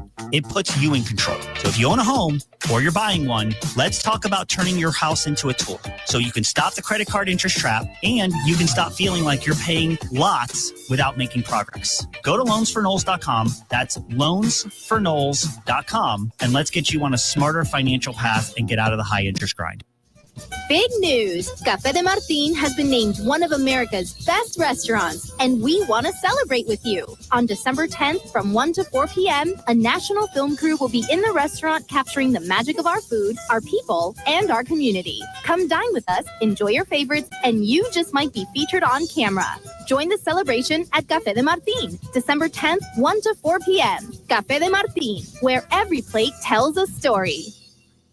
The weather is unpredictable and can cause issues around your home. Weston Trawick provides commercial, residential, and industrial electrical wiring services, yearly inspections on fire alarms, portable generator sales, and so much more. With 24/7 emergency service and repair, Weston Trawick will be your calm in the storm. Give them a call at 514-0003. Weston Trawick. Professional electrical services day or night. Visit online at westontrawick.com. Feeling sluggish? Wake up your body the right way with Vigor. The all-new Vigor Cold Plunge Tub from Hot Spring Spas is now available exclusively at Pinch a Penny Pools and Spas in Tallahassee. Boost circulation, reduce inflammation, sharpen your focus, and more. Elite athletes do it daily, and now you can too. Experience the power of cold therapy in your own home. Come see the Vigor Cold Plunge, available only at Pinch a Penny on Capitol Circle Northeast and Greer Road. From the championship stage to coaching change and everything in between, Warchant.com remains your home for the best FSU football coverage in the business. Brutally honest columns and features, market-leading multimedia presence across video and podcast, the largest FSU fan community with a staff that combines for over 100 years of experience covering the Noles. When change comes, Warchant.com is your home for analysis from every angle. Warchant.com, your ultimate Seminole sports source. Sign up today. The Jeff Cameron Show is a production of the Warchant.com Multimedia Network. Check out Warchant.com today for the latest news inside Florida State athletics. That's Warchant.com. Now, back to Jeff on Real Talk 93.3. Noel Gal asks, do you guys see the NCAA putting more guardrails on NIL and the portal anytime soon? Not really. Thank you for the question, Noel Gal, and thanks for participating, watching, listening to the program. Appreciate it. I don't think so, because I think they're so afraid of being sued. There will be some tests. There will be some tests forthcoming. You've got two key things going on right now that may lead to nothing, but you got the SCORE Act vote that's coming up in about an hour and a half. I think 4 o'clock was scheduled for Congress to pass some sort of legislation. Now, that would be the House. It also has to pass the Senate. Correct. And that gets back to, I'm just a bill on Capitol Hill. What was that? What was it, Schoolhouse Rock? Yeah, it's great. Rock. Great song. Yeah. So that's where that is. Now, also, you have the College Sports Commission joint agreement that's being floated out there. You can check out Ross Dellinger's Twitter for information on that. But that's where the 68 power programs are trying to sign an agreement to collectively, not bargain, but collectively come to conclusions of penalties for failure to follow the $20.5 million rule and all this stuff. You saw Texas Tech came out and ripped that. So did others. That's correct. They're not in lockstep with that. Today was supposed to be the deadline for signatures. They're not going to have consensus, so they're going to have to tweak it. It's a mess. In short, it's a mess. And the NCAA isn't really in charge of it anymore. That's why the CSC has been formed, and they're also praying that Congress will get involved so you have some sort of legal action from a federal standpoint. You know, I don't like to get into the contrived television show that is the College Football Playoff Committee. And the nonsense that we see going on, like you did last night, where you maneuver to make sure that Alabama's protected. And look, we do this all the time. We watch this thing play out, and we're all sitting here incredulous. College football, from a standpoint of us being fans of the sport and wanting there to be something positive to look forward to about where all of this is headed. And there are aspects of this, Tom, that you and I both agree are going to be good long-term for the sport. But boy, it's heavy lifting to get there, because in the interim, the sport is a mess. And nobody's looking after what is in the best interest of the sport at all. Every conference, if you will, is really only looking out for itself and how to survive moving forward. And most presidents of these different leagues are certainly not concerned with the other. They're not worried about what would be good for college football. And this is how we kind of got into this mess. And because of that, you see the sham that you see with the College Football Playoff Committee and the way that they kind of just make it up as they go along. I mean, listening to that clown's comments last night was hilarious. I mean, just going back, I actually listened to it this morning. I didn't watch it last night because I was watching our basketball game. But watching and listening to what he had to say about why they did what they did, man, it's buffoonery. It's just buffoonery. It's like and he's put in a terrible, I bring this up all the time. He's put in a terrible position. That guy, Yurachik or Yurakik, whatever his name is, he's put in a bad position. He's got to go out there as the representative for the weekly meetings and then come out there and tell you what the committee said, even though it may not be his personal belief, right? And then you've got to wear the ass kickings. But the thing I would say about that is, if you're in that position to have to come out and speak on behalf of the committee, and you see the committee do something illogical, you got to know that question's coming, and you have to be better prepared than really he is. Most of the time, he does not really even have a command of the facts. He was referencing how difficult it was to win at Jordan-Hare, how difficult it is to win at Auburn, and he cited a game that was at Vanderbilt. It wasn't at Auburn. It's just, there's things like that stick out where you go, come on, man. Well, yeah. I mean, it's a joke. We know that, and they're propping up SEC talking points while it is a joke. So you're only lending more credence to the idea that it's a bought and paid for process. If somehow a win for Alabama over 5-7, 5-6, a 7-point win where you are watching Auburn drive. It's the second time they've done this nonsense. Yeah.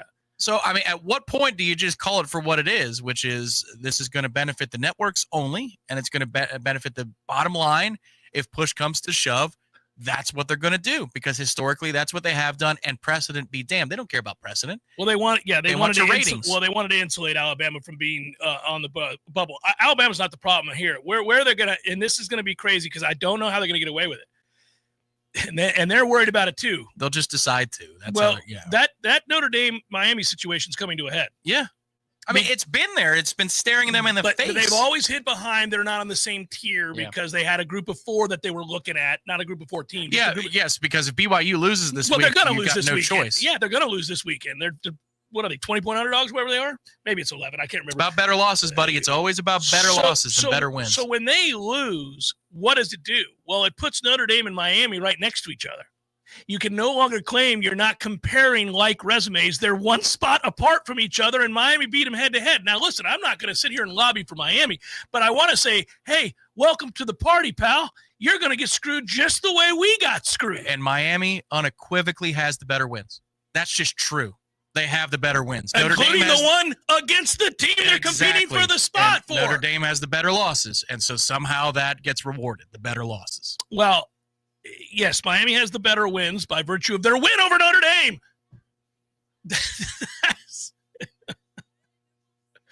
Oh, my Lord. Yeah, that ain't going to go well. That's not going to go well. That's brutal. Oh, he's here. Sorry. I should probably say hello. I'm just bitching. Michael, I'm just bitching. I won't be looking at the chat, buddy. I apologize. You go away. Oh, I love you. That was the work. I love that. That was awesome. I love that. How are you, brother? I'm good, man. I miss being on the JCF show. It's awesome, man. Great day. Certainly a busy day and exciting one. You get some new Seminoles in here, and hopefully they can help. All right, so Michael Langston joins us right now on the Jeff Cameron Show. He is back, and he is informing us all via his expertise in recruiting, covering recruiting year-round for Warchant.com. All right, you know I'm a big-picture guy. I don't ask you about some 3-star guard. I don't ask you about some backup defensive back or anything like that. I ask you big-picture questions about Florida State's operation, and it seems that right now it's never been more important than to ask that question. Yeah. What is this class to you? What is this class, big picture, to you? It's a C+ class. That's what I look at. When I see this class, I look at a C+ class, maybe B-. You want to raise the grade up a little bit. One, you don't have any blue chippers at offensive line. A lot of them are all 3 stars. And then two, at your edge position, you only have 1 blue chipper there. You have a few guys that I think could be good, but kind of fall into that Desir twins category. But overall, you don't have enough blue chippers for my liking. Now, there's a lot of great players in this class. There's several great players, most of them from the receiver position, in my opinion. But overall, it's a C+ because you didn't really get the blue chippers at that trenches part as far as like getting constant, like 2 or 3 in that class for 4 stars on the offensive line and for the defensive line. That's what I wanted to see, and so that's why I give it the grade I gave it. Well, obviously, we just got done watching the game against Florida where you couldn't set the edge at all. Yep. And every time that young man bounced to the outside, there was nobody to either A, set the edge, or B, come up and tackle at linebacker. How are we at linebacker with this class? Pretty good. They just confirmed Isaiah Williams, who's their one of their top recruits. He is a guy I'm very high on. I think he'll certainly help. He probably watched FSU play and probably was ready to commit right then, just watching him because that's been a sore spot for me all year is the linebacker play.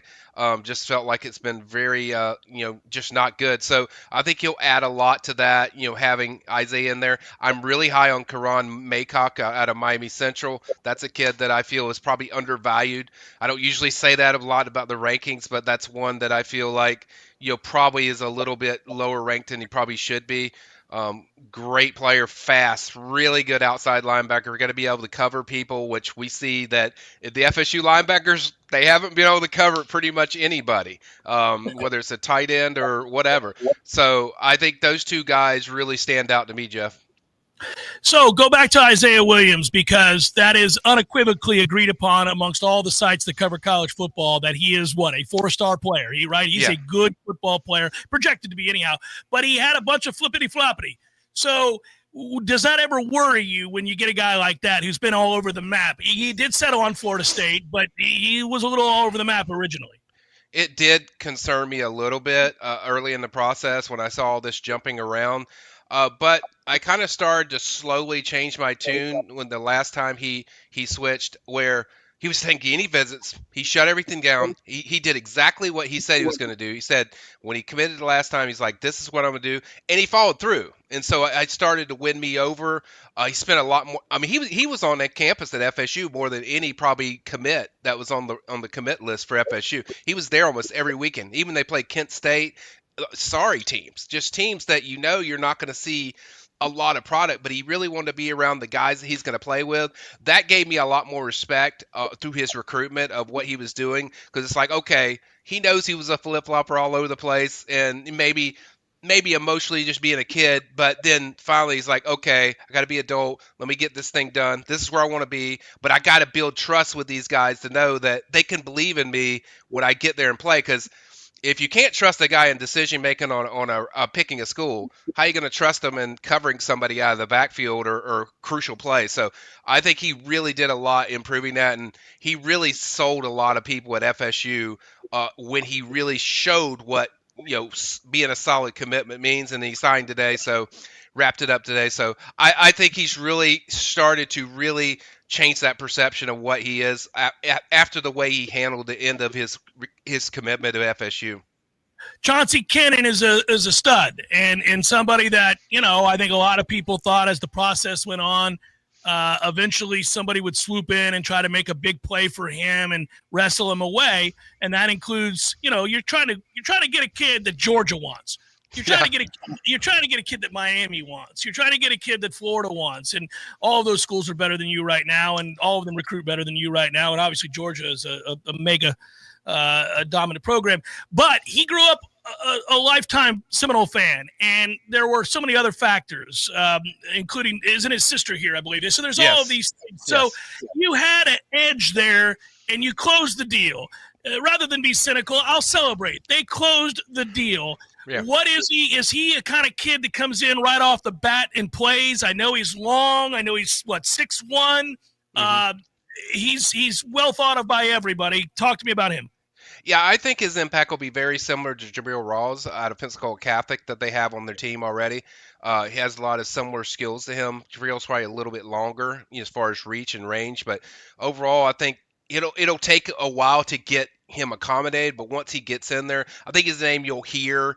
You'll in preseason practice and certainly into the second year. But it might take a little longer than what Jabril did. But I think he's kind of similar to that path that he'll certainly be in the mix in the first year. But then the second year, I think he should be able to, once he gets everything set and down, he's going to be fine. I really look at his recruitment, Jeff, like the one with Derwin James, because it was like there was no way he was going to change his mind. There was no way anybody could do to change his mind. It was kind of like with Derwin. Derwin committed right away. It kind of reminded me a lot of that recruitment, but definitely a kid that will help you a lot. Definitely at the boundary corner position. He's a kid that's very good.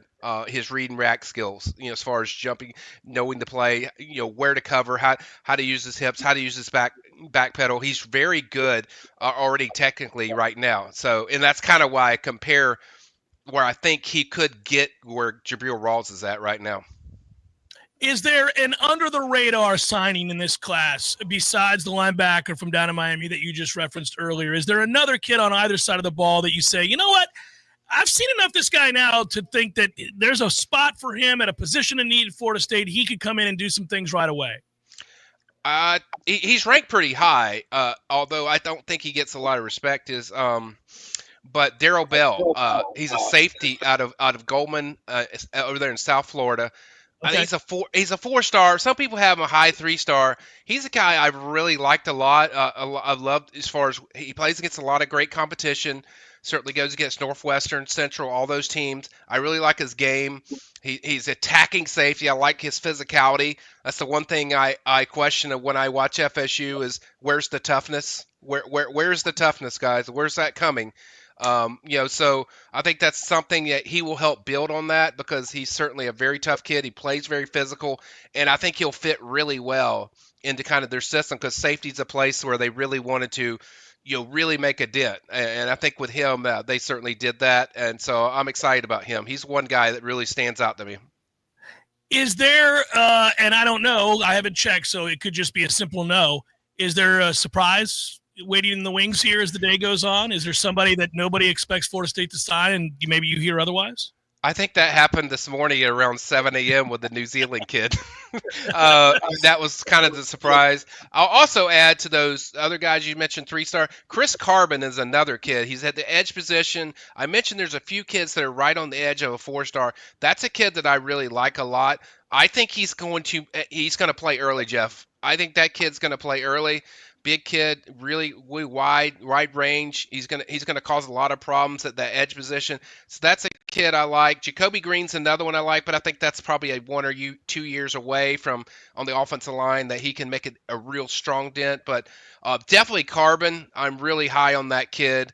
But as far as surprises, I think outside of the New Zealand kid, I think we're just waiting on the remaining one of these signings to finish off. They're already in the 20s, which is a good sign. Going into the finish, I think 28-29 is what the total of the class is going to be. But I never say never because I've seen it very much where there might be a situation, Jeff, where later tonight they're working on somebody that didn't sign that, hey, that's a position we need, and they might have a connection there where they didn't think they'd have room, and then bam, it happens. That's kind of what happened with the Arnox kid, last year. I think when they pulled on signing day. So. You just don't know until it's officially over because people think signing day is just a one-day thing. It's actually a multiple-day thing where it lasts like 3 days. So I'm just going to wait and see and keep my eyes and ears peeled out just to see if something pops up. But for right now, I think it's business as usual. What we expect is what we expect. Last two questions for you. Jaden O'Neal's the quarterback. You like him or not? I like him. Good throwing guy, more of a thrower than a runner. I like him more with his passing ability. Now he can run. I'm not saying he's Dan Marino in the pocket or anything. He can run. Right. He's certainly mobile, but that's not kind of his calling card. Like say with Kevin Sperry, when you watch Kevin Sperry, just a natural runner. He was a former running back before he played quarterback. But with Jaden, it's more the passing. He's got a really good feel of the pocket, really good feel where the plays are breaking, where the receiver anticipation throws are very good. So, yeah, I like him. He's pretty good. Final question. What has been the biggest shortcoming in the Mike Norvell era of recruiting?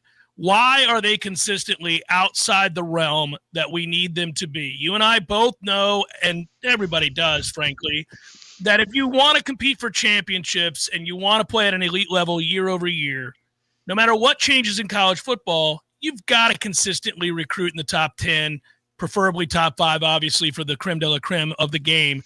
Where is it they're lacking? Is it Mike himself? What is it that they don't do that the elite programs in the world of the high school ranked recruiting process excel? What is it the weakness that you could identify? How long do you have? Go ahead. I could talk.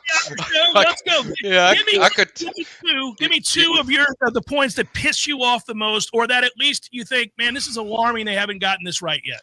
One thing is their aggressiveness with the NIL. I don't like how they're not aggressive with their NIL from a high school standpoint. From portal, I see that. From high school, it's very inconsistent. Well, they don't put an emphasis on it. Yeah, I don't see the emphasis that should be. And two, just the attitude of how they recruit. It's just it's almost very polite.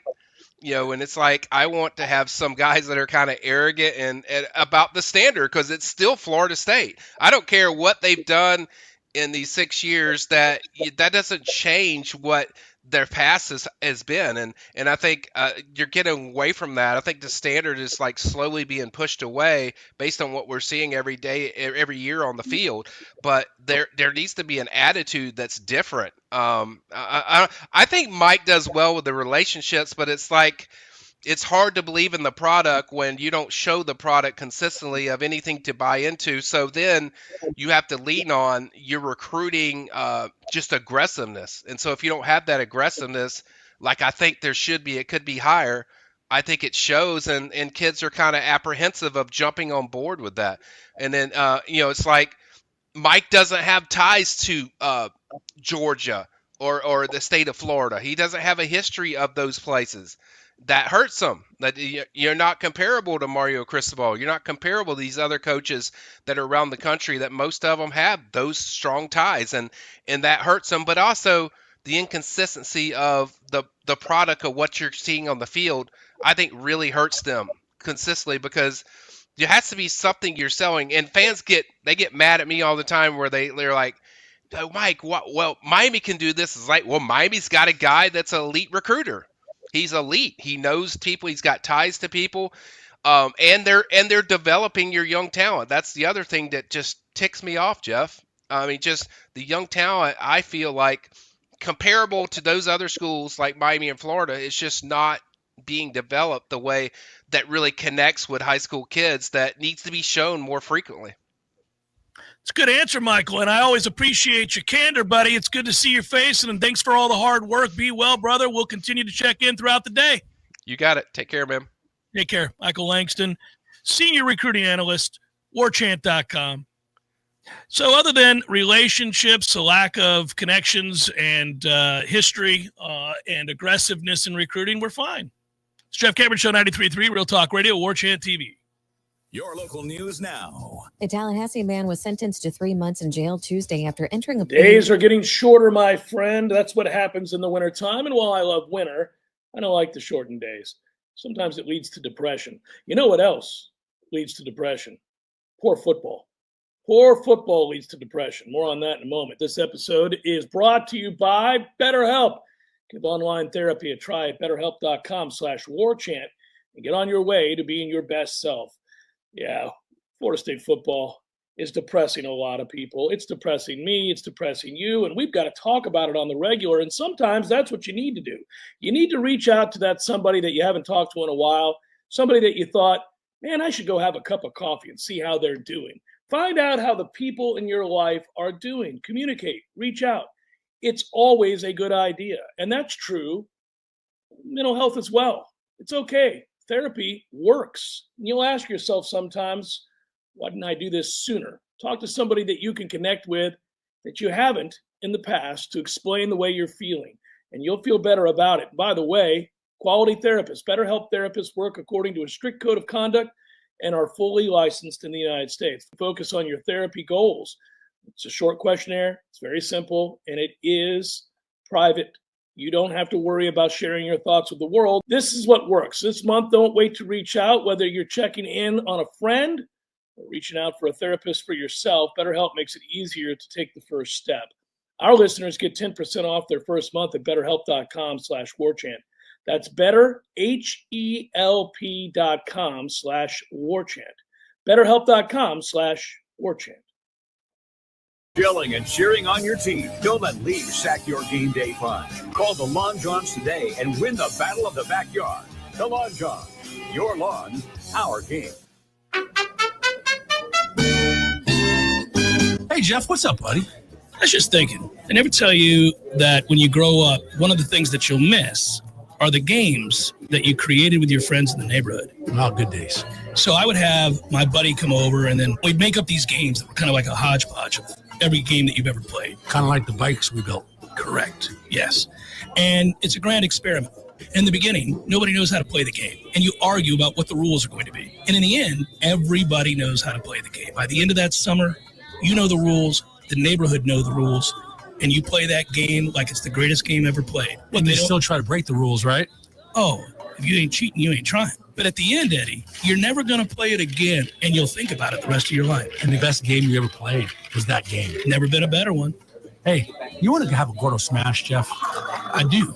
I'd like that. Gordo's, bringing the flavor and flair of Cuban food to Tallahassee since 1996.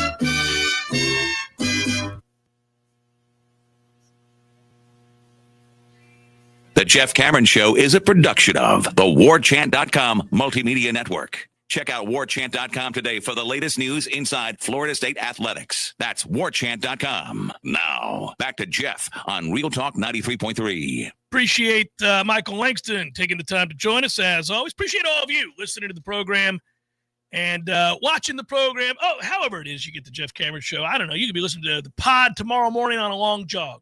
A lot of people have done that. They've shown us today because it's the Spotify year-end review. And I have. us. Yeah, I haven't really been on Twitter much today. I, for my own mental health, tried to avoid it. But yeah, I saw a couple people and I liked them. There's one. I liked them. There's one thing that comes up with the Spotify that tells you how old you are based upon what you listen to. 49. 59. Yeah, that makes sense. I know what the difference is, and it's not that big a difference. Just you're more frequent in a category than I am, but it's a category we both listen to, and that would be soul. That'd be like the old school 50s and 60s soul. Yeah. So that would bring your age way up, and So the thing that offsets it for me is all the early 90s stuff, all the early 90s grunge. And yeah, stuff I'm listening like that. to a lot of 60s, 70s, 80s. Yeah, that's where it is. Yeah. So I saw I'm mine going this on morning. 60. Yeah, I was like, that's about right. That seems about who the right. hell you are. Hell, when I met you, you were 20 going on 70. So my number one station driving around Tampa, mind you, radio, there's not many choices before Sirius XM or Pandora. You mean was 107.3 the Eagle? Yeah, I remember when that station was originated. Yeah, I remember when that happened. Yeah, I'm not surprised by that, buddy. Before Clear Channel ruined all of radio and homogenized everything, and now you could be in Columbus, Ohio, Tallahassee, Florida, or Seattle, Washington, and you'll hear the same alternative rock station and all the other nonsense. Is that Zach with 2 Ks? No. I thought he lived in Tallahassee. Listen to the witty banner from the voice guy. Hey, guys, it's Zach. Oh, coming up this week on Banarman Road. Yeah, that's my favorite. That's my favorite. I remember being in the meeting. Meeting when they were telling us about the advent of iHeart and how Premium Choice. Premium Choice is my favorite line of all time. Yeah, and Millar was going through, they were binders. They were literally binders with people's headshots and profiles like, this is Zach. You know, like, 2K. He can be the voice of Zach. York. Yeah, and by the way, he also does country. Yeah. And he's in Cleveland. Yeah, I remember that. I'm in my head going, man, radio used to be so cool. But it benefited me because at the end of the day, you can't fake local talk. You can have any schlep play the next Nirvana song. Yeah. It's programmed in the system, and everybody plays it at the exact same time all over the country. Here are your choices, everybody. Now you got to sound like you're a little edgy. Your last name's Wild, Y-I-L-D-E. Which is also our call letters. And then it would be like, oh, look at that. And then, and I remember laughing, thinking, oh, this is going to suck. There won't be anything original anymore. Great. This is awesome. I remember when that Premium Choice meeting happened is after all those layoffs. It was like round 3 of 5 layoff rounds. Yeah, everybody was screwed. And I said, I can't believe I made it. Mueller said, it's because you don't make anything. You don't make any money. They're not going to fire the guy that's making minimum You're wage. making minimum, Tom. I was like, oh. Yeah. Okay. I remember being worried for a lot of people. I'm like, man, my boy over here is making $70,000 to press a button. I'm not real sure. That's very true. He's going to make it. Right. It's going to be tough. The saddest one was the last one before you left. I was still there for about 6 months after you left. And 3. And there were layoffs, and it was the same day they rolled in the new truck and the new van for X. There was like a Hummer that they got for X115 and a big truck for 94.9 TNT. Like they rolled them in. The GM brought them in the same day they were doing layoffs of people. Like, see what people, you won't get to drive to your remote? Like, as dudes were taking boxes out, they were driving up with them. I was like, tone deaf? Are you guys kidding me? What's the poker place on the outside of town where they race the horses and stuff around the Creek Entertainment Gretna? Creek Entertainment Gretna. I had to go out there for the grand opening of Creek Entertainment Gretna in the van, and that was that piece of crap van. Anyhow, I drove all the way out there to Creek Entertainment Gretna to do an all-day remote, which was ridiculous. But anyhow, there I was standing around like an a-hole, looking at people racing the horses around barrels. Which is hardly my thing. Do you remember the Garnet van that we got towards the end of your time? Yes. That was the one, if you broke, it pulled hard to the right. That thing was a death trap, man. I'm at Creek Entertainment Gretna. It's like 10 a.m. and there's nobody out there. And the only people that roll up as we get close to the time that they're going to open is some road hard, put up wet dude smoking a cigarette that hasn't slept in 2 days, hopped up on goofballs, looking to bet on these horses running around a barrel and play some poker. It was the best. I was like, oh, this is something. I remember the girl offered me a drink and she was like, well, would you like something to drink? And she meant like hard liquor. And I was like, well, I can't. I got to do these remote call-ins. And she's like, okay, well, I could tell you're bored. Yes. That's okay, baby. I'm getting paid. It's all right. But yeah, that was that was a toughie. I did get to drive the X-Hummer down to Orlando once before I left, though, because Tom Block was missing a piece of equipment for a baseball broadcast against UCF. My man, the consummate professional, you got to do the right thing. So I got down there. The car was, that drove on I-10 and 75 like a beaut. But I got down there and Tom said, oh, I found it. So I walked through the door and said, I found what I needed. You're like, all right. Okay. I'll go visit some friends. Guess I'm going home. Last quick question. Brandman said if Gus leaves, who runs? Well, that's not the last. We're on live next hour, so hang in. If Gus leaves, who runs the offense? Mike? I kind of want Mike to go back to calling plays. That sounds crazy to everybody, but he's got to do something to earn his $10 million. He's not doing a damn thing but losing. Hey, earn your losses. Get out there and call some plays. I'll pass. I'll pass. I know what you're saying. Well, I don't want Gus calling him anymore. I don't want either. Mike calling him. All right, I'll call him. Final hour, fourth coming. Stay with Jeff Cameron Show, 93.3 Real Talk Radio, Warchant TV.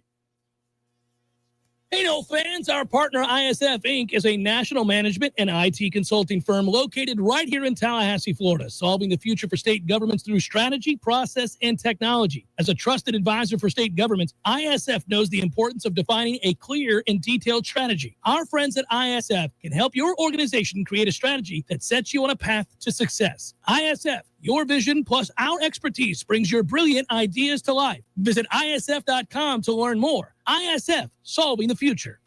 Water is your home's worst enemy. It finds cracks, soft spots, and weaknesses. But not on our watch. At Gutter Solutions and Waterproofing, we're veteran-owned and built different, driven by detail and the pursuit of excellence. We install seamless gutters, underground drainage, and waterproofing systems that don't fail.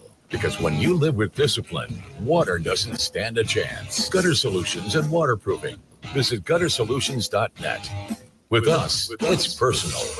A roof isn't decoration. It's your home's first line of defense. At GSWP Roofing, we treat every build like it's mission critical. We're GAF Master Elite certified, led by a former Marine. And we don't cut corners. We execute with discipline, precision, and materials that hold the line. Storm after storm, year after year. Repairs, replacements, full installs. This is roofing done by the book. No excuses, no shortcuts. GSWP Roofing. Online at gswproofing.com. With us, you're covered.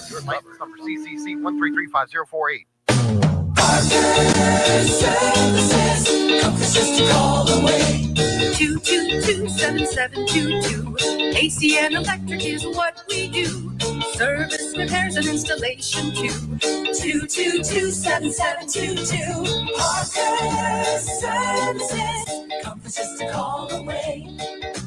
Parker Services. Comfort to call away. Fall is here, and that means it's time to make sure your home is ready for the season ahead. At Parker Services AC and Electrical, a peak performance membership keeps your comfort systems running at their best year-round. Members enjoy priority scheduling, exclusive discounts, and seasonal tune-ups that help identify small problems before they turn into big repairs. Don't wait until your heater has issues. Call Parker Services today and ask about peak performance membership. Parker Services. Comfort to call away. License number CMC 050334. EC 130-12140. Pay-per-view fights can ring up big bills, especially since in the Octagon, there is one every few weeks. That's why the Seventh Hill Tap Room right downstairs from Corner Pocket Bar and Grill carries every single fight. Plus, unlike most pay-per-view bars, there's no cover charge. And drink specials, too, like $3 select domestic beers and more. And if you enjoy international soccer, Seventh Hill opens early. $2 mimosas on Sundays, anyone? The Seventh Hill Tap Room, 2475 Appalachia Parkway, just downstairs from Corner Pocket Bar and Grill. WVFT Gretna, Tallahassee. This is Real Talk 93.3. More of the Jeff Cameron Show is coming up next. Your sports action update on Real Talk 93.3 with all the latest odds from Vegas. Top two teams of the AFC South will meet at Everbank Stadium on Sunday. Indianapolis Colts a 1.5 favorite over the Jacksonville Jaguars, 48.5 the total. Both teams are 8-4. Colts plus 135 to win the division. Jacksonville plus 145. Houston plus 310. Tampa Bay Buccaneers laying 8.5 against the Saints at Raymond James Stadium on Sunday, 42.5 the total. And the SEC championship game at Mercedes-Benz Stadium in Atlanta Saturday. It's Georgia laying 2.5 against Alabama, 47.5 the total. Georgia's last win against Alabama in 2022. Score $500 in rewards at the GBank First Bet VSiN Trifecta. Details at vsin.com/GBank. For more sports betting news and information, go to vsin.com. Mike Son at Real Talk 93.3.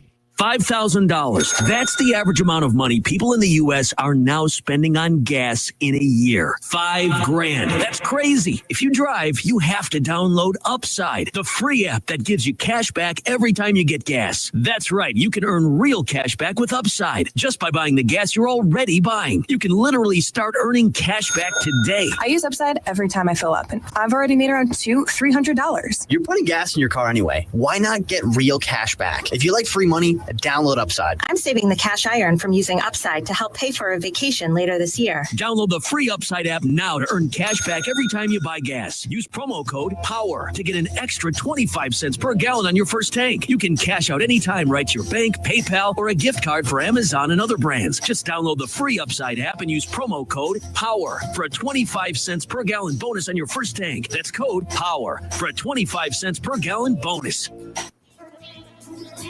Tired of spending money on bug spray and inhaling all those fumes every time you want to go outside? Treat your yard so you can stop spraying your kids. Paul's Termite and Pest Control has a solution to this persistent problem. Paul's has a program which seeks the grounds, flower bed, and shrubs. Paul's controls pesky mosquitoes year-round, which means you can take back control of your yard. Not only are mosquitoes a physical irritation, they also pose a potential health risk to people and pets. With Paul's targeted techniques, you can rest assured that your yard will be protected and your afternoons will stay fun. Take back your yard. Don't let mosquitoes interrupt the fun. For more information, go to callcalls.com. For the elimination of termites or any other pests. And a greener lawn, too. Call Calls. We'll get them all. Calls can help eliminate fire ants from your lawn, too. We'll help you take your yard back. Tired of calling 1-800 numbers just to get put on hold? Flush those numbers down the drain and call Terry West Plumbing and Septic Services, now offering Terry's Toilets, providing clean, reliable porta potties for any job site, special event, or backyard party. Real local people doing real work. No robots, no AI, no call centers. For all your septic services and portable restroom needs, one local call wipes away the competition. Call 850-510-8558. That's 510-8558. Or visit terrywestplumbing.com. When you call, we answer. Harnessing the power of the sun, delivering the highest quality drinking water, we are warming homes and fueling industries. Day and night, rain or shine, the City of Tallahassee Utilities is working for you. Hey everybody, this is Greg Tish, and I want to personally invite you to join us each and every weekday morning right here on Real Talk 93.3 for the Greg Tish Show. We have the best guests in Tallahassee. We play the funnest games like Give Me a Second, the movie clip game, and everybody loves a food segment every weekday morning at 6:45. So start your day with Tallahassee's morning show, the Greg Tish Show, right here on Real Talk 93.3.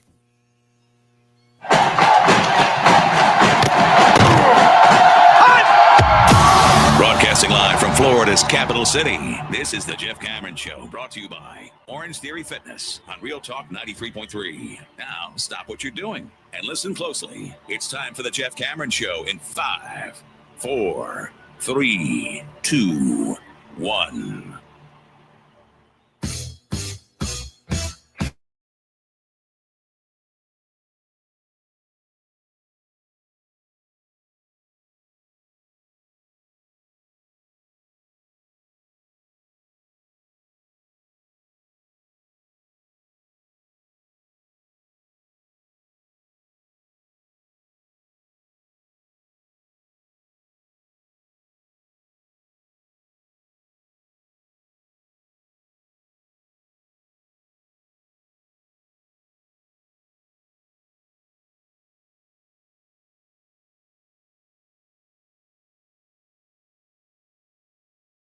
Tallahassee.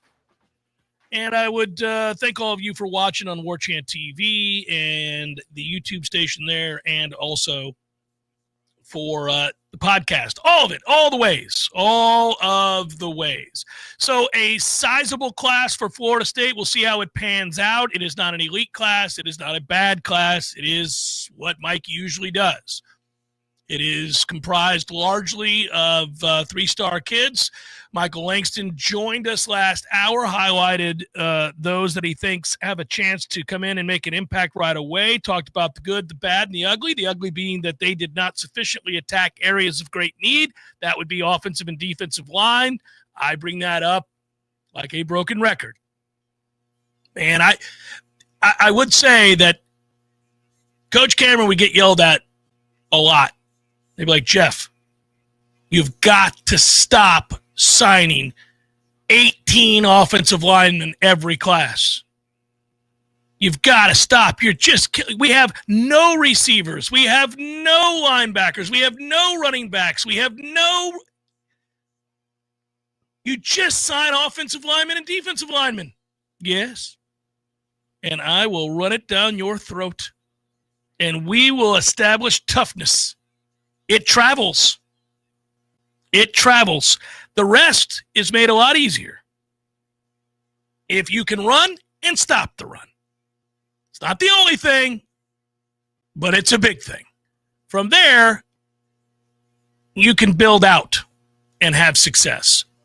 Mike's got to find a way.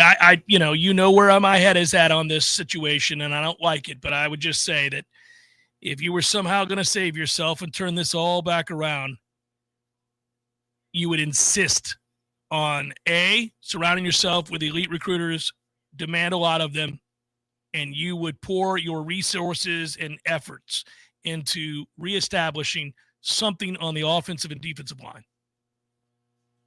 That's what you would do. And, I just don't see that year over year, and I think it's problematic, amongst many other things. But some big names that did sign, we highlighted that as well, did celebrate that they were able to close the deal on some 4-star kids that we liked.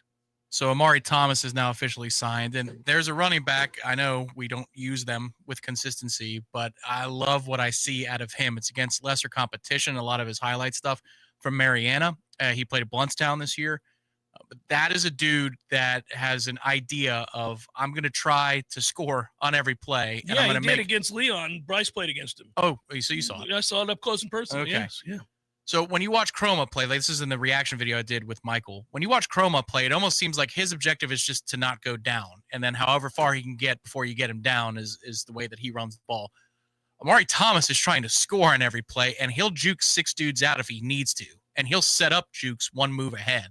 He's got that ability to him. Is it on the level of Dalvin? Nobody's is. But Dalvin's a good example of the extreme ability to set something up, build room for yourself, and then make somebody miss in a phone booth. I like him a lot as a prospect. What's hard is the moment you say, all right, this guy's in the fold. That is a nice compliment to a player like Chroma. We got to start using these dudes and featuring these dudes. So hopefully that's something that the new offensive coordinator, if there is a change, will start doing, which is whittling down that rotation to the select few that deserve more run. I didn't give you a chance to posit your ideas as to why this seemingly illogical rotation of running backs being what it is, used the way it is, existed week over week throughout the season? Do you have a theory? Because yesterday, I bring it up because I've brought it up on my show before. I've heard other people bring it up. I think everybody that follows this team at some point or another has brought this up. I've had people email, tweet at me, reach out on every platform imaginable, asking me what gives with this running back rotation, what is going on here. And we talked about it yesterday on Headlines as well. And all of us kind of palms to the sky. I don't know what they're doing. There doesn't seem to be any discernible reason they do what they do with these running backs. Did you have an explanation that you wanted to throw into the mix here? Because I don't think any of us have been able to solve that riddle. No, I got a working theory, but it's not watertight. Is it just centered around NIL? Yeah. I mean, that stands to reason. Yeah, it's also Mike. It's not Gus. That's a Mike call. I think Gus is being usurped in that moment by either the NIL part of it, the pitch count part of it. Ira said something that I found interesting about the 2023 offense a couple of weeks ago. I think we talked about it on the air, which is he thought that Mike got out of a rhythm as a play caller that year because it seemed like he was more worried about getting people touches. Well, okay, so let's recall what happened in 2023. The first big thing that happened was that you were able to land Keon Coleman. Right. All right, so Keon Coleman was one of these rare dudes in the portal, and they don't exist as much anymore because everybody's in the portal now. They're harder to get. And fewer people of that caliber are you seeing in the portal. The portal's changing. It's shifting all the time. But Keon was like a legit NFL caliber wide receiver, like not just NFL caliber, like might go first round. Now think about what he was, right? He ended up going early second, right? But he was an NFL caliber early round pick. And you looked at him physically. He's a basketball player. He's a great athlete. Doesn't have great speed, but he's a great athlete. He's twitchy. He can jump. He's strong as hell. A lot of things. And you are able to procure his services. Now, I can't imagine that came cheap. I got to imagine you had to pay him well because a lot of people wanted Keon Coleman. And it changed who you were, especially early when Keon was healthy. Think back to the LSU game. Think back to some of those early games. Remember that catch against Syracuse? Over the middle. He did things where you're going, woo. It's different, right? Now he ends up having a deep thigh bruise, and it affects him the rest of the year. And, of course, we can't have nice things. But the point is, he was a difference maker. And I think it began there in terms of you're going to play favorites, or maybe you agreed to something. Maybe you agreed to something in that negotiation. And so now you're going to force the ball to a guy early. And Jordan Travis probably felt compelled to do that as well. And then you look around at that team, and there were a lot of guys that may not be that talented as that level of talent, but that would have warranted the same sort of demand for the ball. Yeah, there's also something with that team, too, where Jordan said it on his podcast with Devin that he should have spent more time in the playbook and less time out. Like there was that talk between, I forget if it was Jared Verse was the guest. I was like, whoa, okay, that's interesting. That maybe there was a little bit of complacency there with the 2023 group because they knew how good they were. I don't know. Really? Yeah, I found they hadn't achieved anything yet. I know. I found that strange. He basically, the idea was we should have spent more time in the playbook. It might have been Verse that said it. So I don't want to attribute one thing to one person and get it wrong. But the sentiment was shared at that point. But I think that's separate the issue of Norvell trying to get a pitch count to guys. Ira was saying it felt like maybe Coleman obviously needed to get his touches. Jaheim Bell maybe needed to get his touches when he was healthy, and Trey Benson, all that stuff. Healthy very long. I don't know if that's a bad habit that found its way to subsequent seasons, but it would certainly fit the mystery of having Cam Davis be out there in the third drive of the season against Georgia Tech after Toafili's your best running back. Like in Dublin, when you play that game and Cam comes out there, it's wide open. I understand that. But it's not like Cam was kicking the door down in that fall camp and demanding there was no reason. No. Right. So you had that problem the next year. And then also it just felt like it's the reasoning for Jaylen Brown to block for Hakeem Williams and not vice versa was because, well, it's Hakeem's turn to be in this position at receiver, which is why I don't want Mike back calling plays. But that influence has continued over. I just wonder if there's a bad habit that was built in through NIL that put us in a position where everybody needs to get touches because there is no sense to be made Singleton had an excellent 16, 20-yard carry against Florida this past weekend. Didn't see the ball. Keziah Holmes on the road at Virginia came in, had 2 carries. They were for 16 yards each. He never saw the football again. You could go game by game for Sawchuk, for Singleton, for whoever, Jalen Lucas even, and say, why didn't they get the ball again? The Singleton thing, I'm going to give him a bit of a pass. I think he got Gary. If you go back, because I saw it when it happened live, I went, oh, man, because I was happy because it's an explosive run, and then he kind of limped along the sidelines after that. I think he had an injury. Okay, well, that's fair. We could toss that example out, but there are 7 others that look just like it where you go, what? Or Cromot breaks off a big run, and then he doesn't see the ball for a quarter. You're never going to – this is why I'm asking you the question. You're never going to get a good answer on this with the Cromot stuff. I think the fumble that Cromot had early in the year was the pick game. So the fumble in that game when we're driving, might have been Keziah. That was Keziah in the pick game. Well, there was another Cromot. I just remember my soul being hurt against Pitt for that one. Yeah, that one hurt because you salt the game away. Yeah, we're going 5 yards of play right up, just like kind of what ball was doing to us. Is what we were doing to Pitt in that moment. Yeah, but there was a Cromot fumble. I can't remember the game. It ended up being costly, and was it the Miami game? I can't remember. We weren't going to beat Miami anyhow. Whatever the hell. Yeah, Cromot did fumble against Miami. That's correct. But that it's like he was dinged forever for that, and I can't fathom that. With the money they paid Cromot and given the talent he has and what he's just a freshman. Like, you're going to let your kids take your lumps there in some cases, especially if they're as talented as he is. And he's 220 plus pounds. It's not like he's small. He can endure it. Well, especially when it is proven beyond reason that you suck. You're going to play the young kids because you've got to pivot to Sperry. You got to pivot to Cromot. You got to pivot to – I know Boggs wasn't healthy. Boggs was hurt. But you got to give him more time. Elijah Moore, like, God forbid, right? Or is he just not a part of the program anymore? Landon Thomas. You got to pivot to the young kids. Maybe the young offensive lineman. Give Otto a little bit more run. Whoever, Lucas Simmons, whoever. When it's apparent that you got real problems. Now, what were they trying to save a bowl by that much? I mean, like, Mike even scoffed at the notion of playing Sperry more when he was asked about Sperry. I think it was 3-4 weeks before the season was over. He said, I'm not robbing 1 rep from Tommy. It's something along those lines. Like, not even 1 rep. I want Tommy out there. Like, what?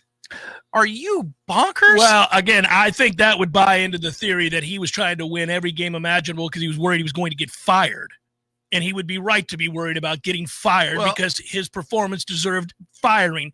And I think at that point, he's like, man, Tommy gives me the best chance to win. I'm going to play him. I'm going to play him to the end.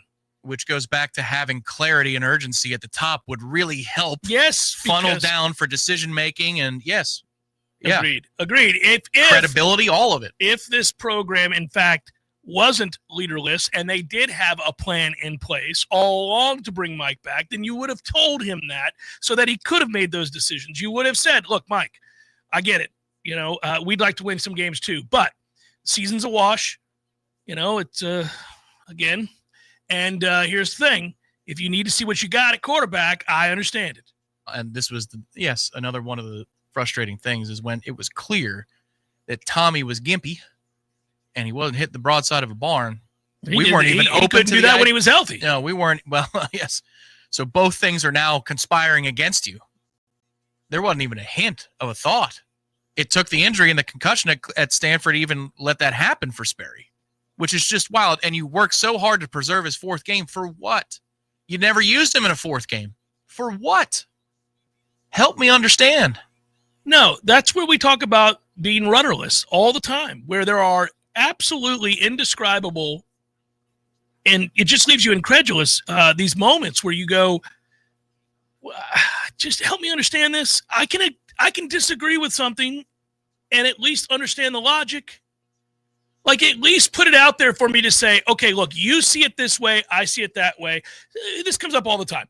You and I might disagree about an element of a team or something we think the Bucs should do or the Noles should do or whatever it is. When we're having a discussion like that, when you're talking with somebody that you respect and you want to hear them out, you know, you're going to lay your chips on the table and tell me why you think that way. I'm going to do the same.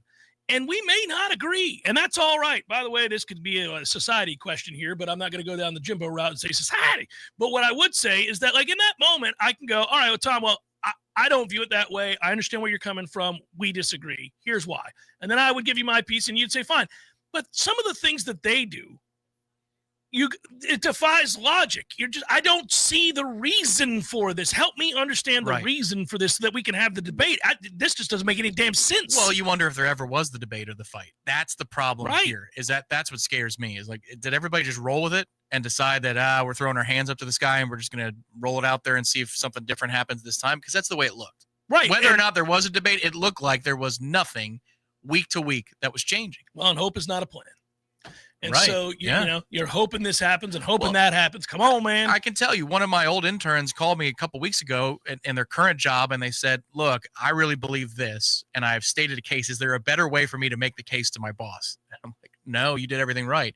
And they're still mad on the phone. I said, hey. No, you got to stand down at that point. At that point, you've been overruled. Yeah, you have spoken your piece. That's all it is. You have That's a boss. all you can do. Right. Is speak your mind. And hopefully you work in an environment where you can. But it does feel like from either coordinators to head coach to director to board chair to president, where's that? Where's the evidence of that happening? And then a clear direction being set for all involved. That has been part of the big picture frustration that you're watching as your team rolls out there. And I feel like in the last 10 years, this is one of our 2 or 3 best receiving cores, and we can't even use them because this is the one year our offense is not built to take advantage of that, or our quarterback is not built to take advantage of that. I really believe that running back rotation being what it is, frustrating. McCoy's a good player. Deuce is obviously a real player. And Danzy's better than just a gadget over-the-top guy. He had a little bit more versatility to him. And I think Randy Pittman's a pretty damn good football player too. How the hell did we get nothing outside of Deuce's 1,000 yards out of that passing game? How weren't people afraid of our passing game? Well, because your quarterback can't throw. But that's part of it. That's extremely frustrating. You know, not accurately anyhow, not consistently well. That's frustrating. I wouldn't overly praise this receiving core because I'm seeing a bunch of whiffs again. You bring in Gavin Blackwell. Why? Did he even play this year? Did he get in a game? Like, did he get in a snap? Yeah. Game 2 or game 3. Boggs, it's not his fault. He got hurt, but damn it, man, everybody seems to. And Elijah Moore, where are you, man? Right. What in the world are we doing? Yeah, B.J. Gibson left the program to play baseball. Cameron Fryer. Where are all these guys? I don't see it. I like Wayne McCoy fine. All of his stuff was at the end of the game there when it was empty. It still doesn't take away from the fact that he's wide the hell open in the first half. And it doesn't take away from the fact that he's tough and he makes that catch and he gets rocked and he holds on. I appreciate all that. And I think there's real potential in his ability. We liked him at practice a year ago. So I'll give you that. And obviously Deuce is Deuce. Micah was not a polished receiver, but I'm not mad about that. He's a redshirt freshman who switched positions. So I'm not even, that's not a knock on him. He exceeded the polished expectations, not just like the production expectations. I think the polished, there are moments where you go, whoa, okay, now that's what a real receiver does. But there were also moments where he's not a receiver. Of course. Yet. Yeah. So the Virginia game, he got super scared for a couple of plays. Couldn't catch the ball and it was dropped, it was weird. Yeah. No, but that's where I would push back on. I don't think it's a good receiving core. I think there's some guys with potential, and then there's one stud. I thought it was. Dudes are wide open. That requires some kind of skill, but you got to be able to hit him. And Squirrel White has been a really productive player in his career, and zilch here. Career's over. Like, he doesn't have he can't get a hardship from the NCAA and say, I'm sorry, the place I went sucks and didn't use me. They tried to use him. He could never hit him when he was open. He'd miss him by 35 feet. Right. Also, he had injury issues again, and that also plagued his whole career because he's tiny. We run an option offense. That's another problem with your passing game. You run an option offense. God dog it, man. My man Shannon Young's reliable. I'll tell you that right now. Shannon is as reliable as they come. Better rates, better options, stronger support, faster response. He's in 7 different states: Texas, the Carolinas, Tennessee, Florida, Georgia, Bama. Forget about it. He's got you. He'll get you the loan, and integrity laden, smart, unwavering, hardworking, great guy, fellow Knoll. Loansforknowles.com. That's loansforknowles.com. See Nice Tire and Auto Service at 4792 Bluntstown Highway today.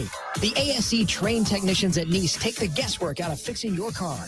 That's why wherever you see the Goodyear sign, you'll find what you want in tires and service.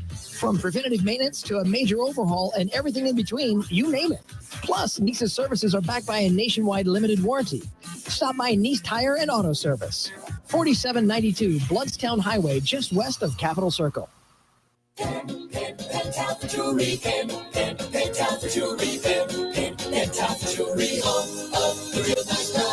Hey man, have you heard the sound? Pentalpha Jewelry's the best in town. For rings, diamonds, earrings, bracelets, and more.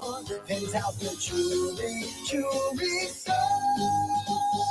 When was the last time you randomly did something nice for someone that means a lot to you? Now, I say this every day at the end of my show for everybody to be a better person today than you were yesterday. Well, one way to do that is to drop into Pentalpha and get a gift for someone who deserves it. It'll brighten their day, their week, maybe even their year. You don't have to wait for a holiday or special occasion, so don't wait to go check out a true local gem serving Tallahassee since 1988. Now, sing along with me, and I'll see you at Pentalpha.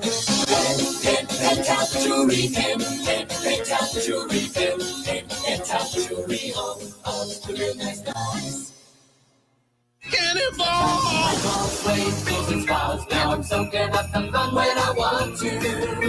Holy moly, this hot tub is nice. I wonder if I can keep this one and take it back to the North Pole with me. I really think we gotta get you back on the sleigh, Santa. I don't think the Sandersons are gonna appreciate the cookie crumbs floating in their hot tub when they wake up. Okay, let's make a stop at Swain Pools and Spas and pick up a gift card from Mrs. Claus and put a big floating bow on it. The perfect gift for Christmas this year is an amazing hot spring or Caldera spa from Swain Pools and Spas. Stop by today to get the best price in town with delivery and setup just in time for the new year. Visit Swain Pools and Spas on Tharp Street under the huge sign. Online at swainpools.com. And right next to Swain Pools and Spas is Tallahassee Car Care. Stop in today for everything from an oil change and brake repair and tires to alignments and transmission. Big or small, we do it all. It's Tallahassee Car Care, the only repair shop where you can take a dip while we repair your whip. Tallahassee Car Care, right next to Swain Pools and Spas. Cannonball! It's Christmas time, my yard's a mess, friends and family coming, oh, what a stress. Pick up the phone, the Lawn Johns are near, the Lawn Johns can help, no need to fear. 322-2567. 322-2567. Lawn Johns, Lawn Johns. 322-2567. 322-2567. No need to fear, the Lawn Johns are here. Water is your home's worst enemy. It finds cracks, soft spots, and weaknesses. But not on our watch. At Gutter Solutions and Waterproofing, we're veteran-owned and built different, driven by detail and the pursuit of excellence. We install seamless gutters, underground drainage, and waterproofing systems that don't fail. Because when you live with discipline, water doesn't stand a chance. Gutter Solutions and Waterproofing. Visit guttersolutions.net. With us, it's personal. A roof isn't decoration. It's your home's first line of defense. At GSWP Roofing, we treat every build like it's mission critical. We're GAF Master Elite certified, led by a former Marine. And we don't cut corners. We execute with discipline, precision, and materials that hold the line. Storm after storm, year after year. Repairs, replacements, full installs. This is roofing done by the book. No excuses, no shortcuts. GSWP Roofing. Online at gswproofing.com. With us, you're covered. Number CCC 1335048. The Jeff Cameron Show is a production of the Warchant.com Multimedia Network. Check out Warchant.com today for the latest news inside Florida State athletics. That's Warchant.com. Now, back to Jeff on Real Talk 93.3. All right, let's get back to some questions that I didn't get to earlier. First of all, Conrad, good job, man. I see you're in there as a new member. Thank you for that. Appreciate you, buddy. Tip of the cap. It's a good name. Conrad, yeah, I got a friend named Conrad who is a West Point graduate, so he's badass all the way around. He should be named Conrad. I hear Michael Douglas in the game. Connie. Yeah, with Conrad. It's good. It's a good movie. Where'd we go? I already did Florida Man, Alabama, didn't I? Yep, already did that in Alabama. Let's see. B. Benton. What's up, gents? Can we talk money? Yeah, let's do it. Salary cap versus NIL, etc. How is it being deployed? Well, Florida State, let's just start there. Florida State's rev share money that everybody has the same amount of is deployed towards the football program and this is debated, but I think it's somewhere in the neighborhood of 88% of the dollars, if not more, go to football. It's an inordinate amount, even for those programs across the country that are all in on football. Florida State is all in on football in a way that exceeds many other programs in terms of percentage of rev share dollars towards football. Yeah. So that's different from NIL. So the point is, like, okay, you get $20.5 million or whatever that number was, 21, whatever it is. It'll go up this year. But so that's part of the whole case, right? Everybody got the same amount all over the country. How you divvy that up is up to you. If you want to give $19 million of it to softball because you really love softball, you can. Most people who are in the business of playing big-time college football take a massive percentage of that rev share money and put it towards getting football players and paying them. And that's how that works. And Florida State is up there with the highest levels of percentage given to football. So they're not lacking there. There's a debate about a lot of aspects of this, what is rolled into and baked into. There is debate about this, Tom, but I've also been told that for whatever mistakes we think they may have made and that have been talked about, these were mistakes made at other places as well, high-profile places, just like Florida State. Now, in terms of counting total costs, which is like, for example, I'll give you a radio example. If we had 3 $1,000 clients on the air at ESPN Radio and a $600 trade client on the air, and I said that we did $3,600 in sales, right? I'd be laughed out of the room because we did $3,000 in sales. That's 600 is barter. That's not. I mean, you could argue value, but that's not revenue. That is correct. Yeah. So that is the debate on. That is the debate on how it's accounted for. And also, there are people who've claimed that Florida State misled the players, so they were making a certain amount of money, and then their next check came in, and it wasn't the same amount of money, and they told those players that's because they incorporated their scholarship. Right. Now, I don't know if that's true or not. That's one thing that I'll say that players were surprised. Now, misled is different than didn't communicate to. That's very different. Misled is, oh yeah, absolutely, you're going to love that direct deposit this month, and you go, what the hell? So that is a debate. That was a preseason thing that cropped up, right? But I'm staying out of that because I don't know definitively. How many teams had that happen? I've heard a lot. I heard that more than a handful of big name teams did something very similar. So. Hey, listen, if I could rip Florida State for something, I'm going to do it. You know that. Oh, sure. I want what's best for all of this at Florida State, and they've made a lot of mistakes. So if I could pile on with this, I would. Yeah, I got no clue what the other schools are doing, but I do know that for sure that when this thing switched from the old rules to the house settlement, post-house settlement rules, players were like, what? Yes, but this is part of this changing landscape where mistakes, I'm going to allow for some mistakes to be made there, even if you think it might have been intentionally disingenuous. I'm going to allow for some mistakes to be made there. I'll give you some wiggle room.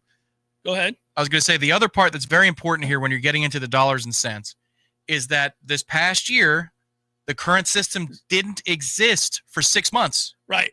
So it's hard to say exactly how many dollars you spend against your 20.5 when you're allowed to front load before the system exists in the first place. Yeah. Like what you're arriving to is a place where you're going to get a much clearer picture because Benton is asking about breaking it down. It's not a clean picture in 2025, the calendar year. This will be the last year of its kind. Right. So this is not going to help you moving forward in terms of getting great clarity. Because he's saying, how would you spend it differently? Well, this is really the first go around that you're about to have of a full calendar year of these economic 20.5 or 21, $22 million realities. Okay. So would you spend differently in 2026, given that a full overhaul may be in the cards after next season? All right, so look, they're not from a percentage. I'll just go back to the percentage. From a percentage standpoint, they're not going to change that. If anything, they'll give even more of the percentage of money that they get from rev share towards football. I can tell you unequivocally that there are very frustrated coaches at Florida State in the other sports. So whether that is basketball, whether that is baseball, whether that is softball, soccer, you name it, there are a lot of coaches that are kind of And you could understand that, right? That would piss you off. You'd be like, listen, so I have the lowest percentage of rev share money of any team in the group of 4, in the Power 4. Sorry, that kind of sucks, So like you can understand that anger, especially when the program that's getting the lion's share of the money sucks. So there's that. You create interesting tensions within the athletic department when that happens. And then you have questions that get asked. Does this guy know what he's doing? That's where you start getting the fissures. Like people are getting upset. The fractures, I'll put it that way instead of so people don't think I'm talking about Jimbo Fisher. but so you have that. Now, because they don't want it to be like the meme. I'm doing my job. I'm doing my job in football. I didn't do bleep and bleep. Right. So then there is the debate about the way that NIL is viewed by this athletic director, or at least it was. I don't know if he still believes that, because programs like LSU and others, high-profile programs, are telling their soon-to-be head coaches, we have this much money on the side to give you towards football, solely towards football in the NIL. All of which, if accurate, would clearly cross over the line of fair market value deals that are supposedly regulated by Deloitte and looked after within the game of college football, but schools are not adhering to because they don't believe it's enforceable and they're ready to challenge it in court. How much you can or cannot pay a player and how. And there are lots of ways around it. So you cannot have a naive view of what's actually happening in the world of college football and how much money is being spent on rosters. You can't assume that it's going to go the way you had hoped. You can say that it needs to be this, and this. These programs, several of which are high profile, are saying, nah, not really. We don't think so. We don't think it's enforceable. Now, maybe they'll be wrong. You think that they're going to retroactively go back and suspend those players or right? Yeah. Like if Kansas or Michigan is any indication, no. In fact, we got hit harder for Alex Atkins issues than Michigan did for Jim Harbaugh's. If you think about the effective penalty, right, or Kansas, they didn't strip away anything. No, they never do. When you're telling yourself you get in big trouble, you should never do that. I mean, not in the world of big-time college athletics. Right. Kids, if you're at home and you screw up, you need to tell dad.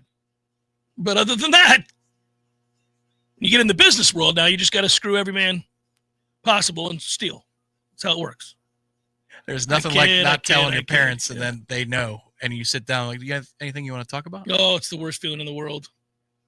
And you're thinking in your head, well, it could be one of three things. What do they know that I've done that I should not have done? I got to ride this all the way because if they don't know about the other two, I can't tell on myself for this. Right. I had a situation where I was routinely leaving school a little early to visit a lady friend, and I would hide my car. Where she had like this other driveway area where you could hide, where you couldn't see it from the street. Yeah. And I would go there to say hello. And my mom suspected that maybe that's what I was doing. And I mean, that's embarrassing. You can't get caught in that pickle. I came home and she's like, so how was school today? And I was like, I didn't like the tone. Yep. Right. I didn't like the tone of how was school today. That was not good. It sounded like she knew something she didn't need to know. And then I thought of all the other things that I've done wrong. And I thought, well, maybe I should own up to this other little thing. If I own up to this other thing, then maybe we will never have to talk about that thing. So, yeah, you're gauging. What do you know? What do you know? What do you know? What do you know? Do you know something? Well, you don't know. You don't know anything. This is a bluff. The toughie. G. Conrad, I never answered your question. Would you give play calling back to Mike if Gus is indeed gone? If not, there any OC you would want? All of them. All of the other ones. If you run a grown man's offense, I'm in. Let's run a real offense. Come on down. Let's go. Understanding it could 100% blow up in my face. Jonathan Smith from Michigan State. I know you love that offense. I love that offense. And it worked at Oregon State. It did not work at Michigan State. No, and I doubt he probably can recruit because he's Pacific Northwest and he failed in the Midwest. So I don't know what the Southeast, but I do love the facets of that offense. Golly, I really, really like the hire that Michigan State made. I am really kind of surprised almost that Penn State didn't go after him. G. Conrad, I saw that Jeff Brougham has turned down Penn State. If we had fired Mike, do you think we'd be in a similar scrambling situation? Not if you had a plan. Not if you had a plan. And I do think that Penn State, I'll tell you something right now. I think Penn State was sure that they were going to get Siggs. Yeah. It seems more and more like they thought, okay, let's get out in front of this. Let's be proactive. We can get Siggs. He's from Pittsburgh. Clearly, this guy's a miracle worker. Let's get him here. And then Indiana acted quickly and came in and swept him off his feet with a magnificent offer.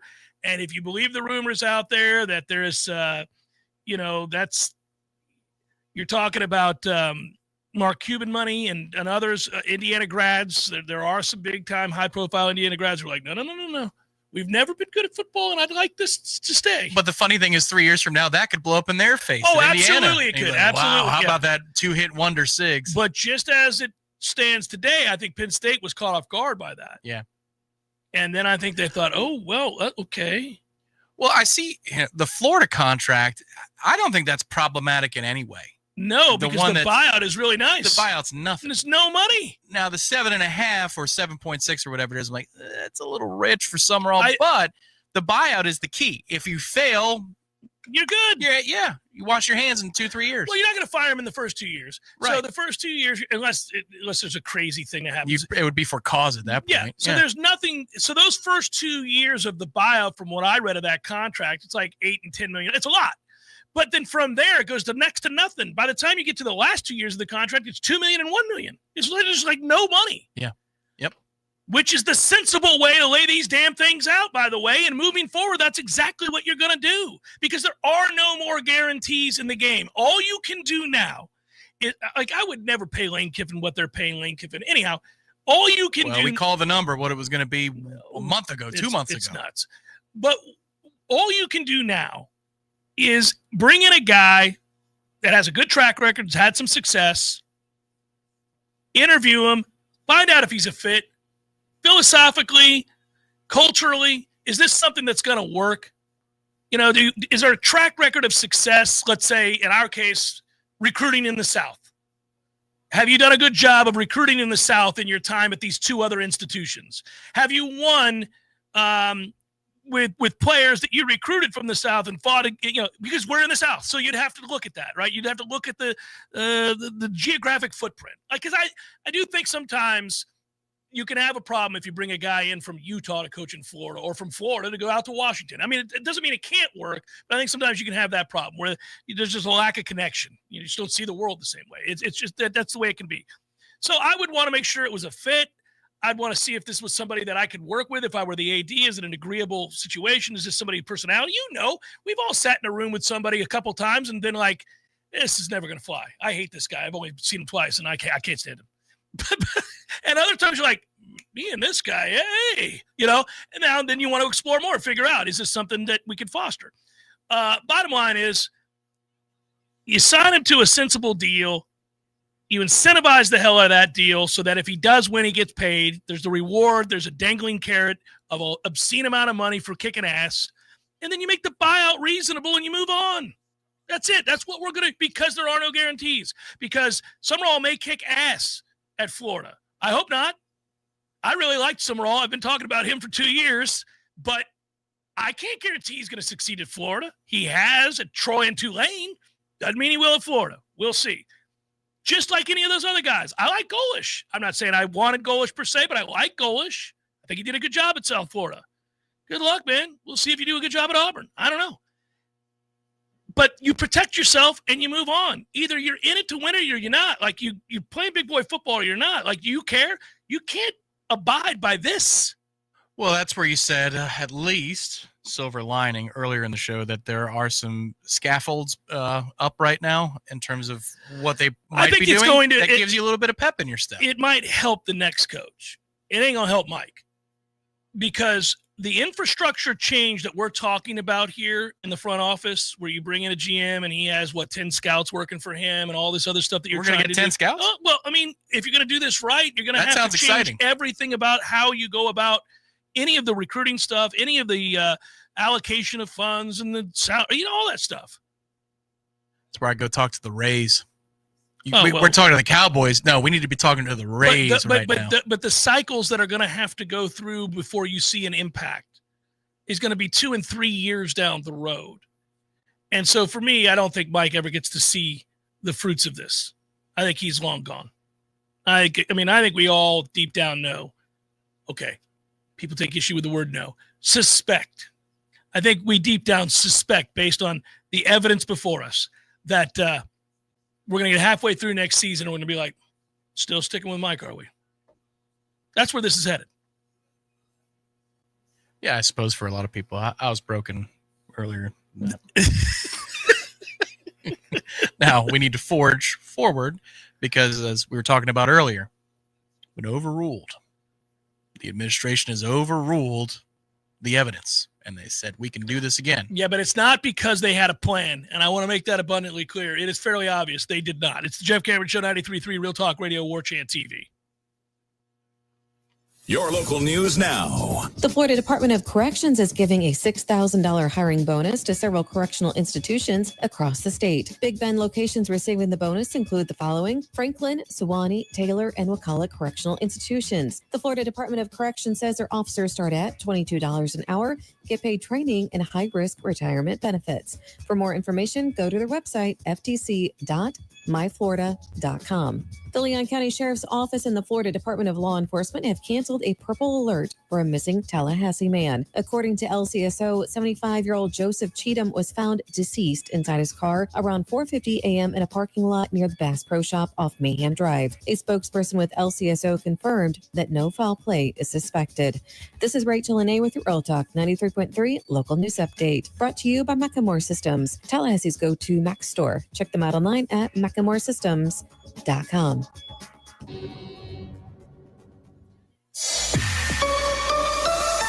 Now, here's your Tallahassee weather report. From the ABC 27 First to Know Weather Center, I'm meteorologist Ryan Gold. Scattered showers will come and go through the day, and temperatures by lunchtime will be in the mid to upper 60s. As we head home from work today, the chance of showers will increase even more, and there could be a chance for thunder heading into the overnight hours. Temperatures will be in the upper 60s as we head home. From the ABC 27 First to Know Weather Center, I'm meteorologist Ryan Gold. Did you know that the survivability of a metal roof far exceeds that of a traditional shingle roof? At Metal Roofing Sales of Tallahassee, we have new state-of-the-art roll formers that produce the highest quality Versa panel, PBR panel, and standing seam options. And we will guarantee to match or beat any local competitor's pricing. We're a family-owned business, ready to offer you the best sales and installation service in the area. And don't forget about our veterans and first responders discounts. Call Metal Roofing Sales today, 850-536-9123, or visit us online at metalroofingsales.net. Searching for the best place to host an event for your friends and family? The Golf Club at Summerbrook is more than just a place for a round of golf. It's also one of the best choices for hosting and celebrating the most special days in your life. From rehearsal dinners and baby showers to corporate banquets and kids' birthday parties, you'll receive amazing personal service and attention to every detail when you choose the Golf Club at Summerbrook. Find out how affordable it can be and call us today at 850-894-GOLF. That's 850-894-GOLF. It's where you raise your kids, where friends become family, where every corner has a story worth telling. It's your neighborhood. At ABC 27, we share those stories, bringing you news that connects communities, builds pride, and reminds us we're part of something bigger. We are ABC 27, in your neighborhood.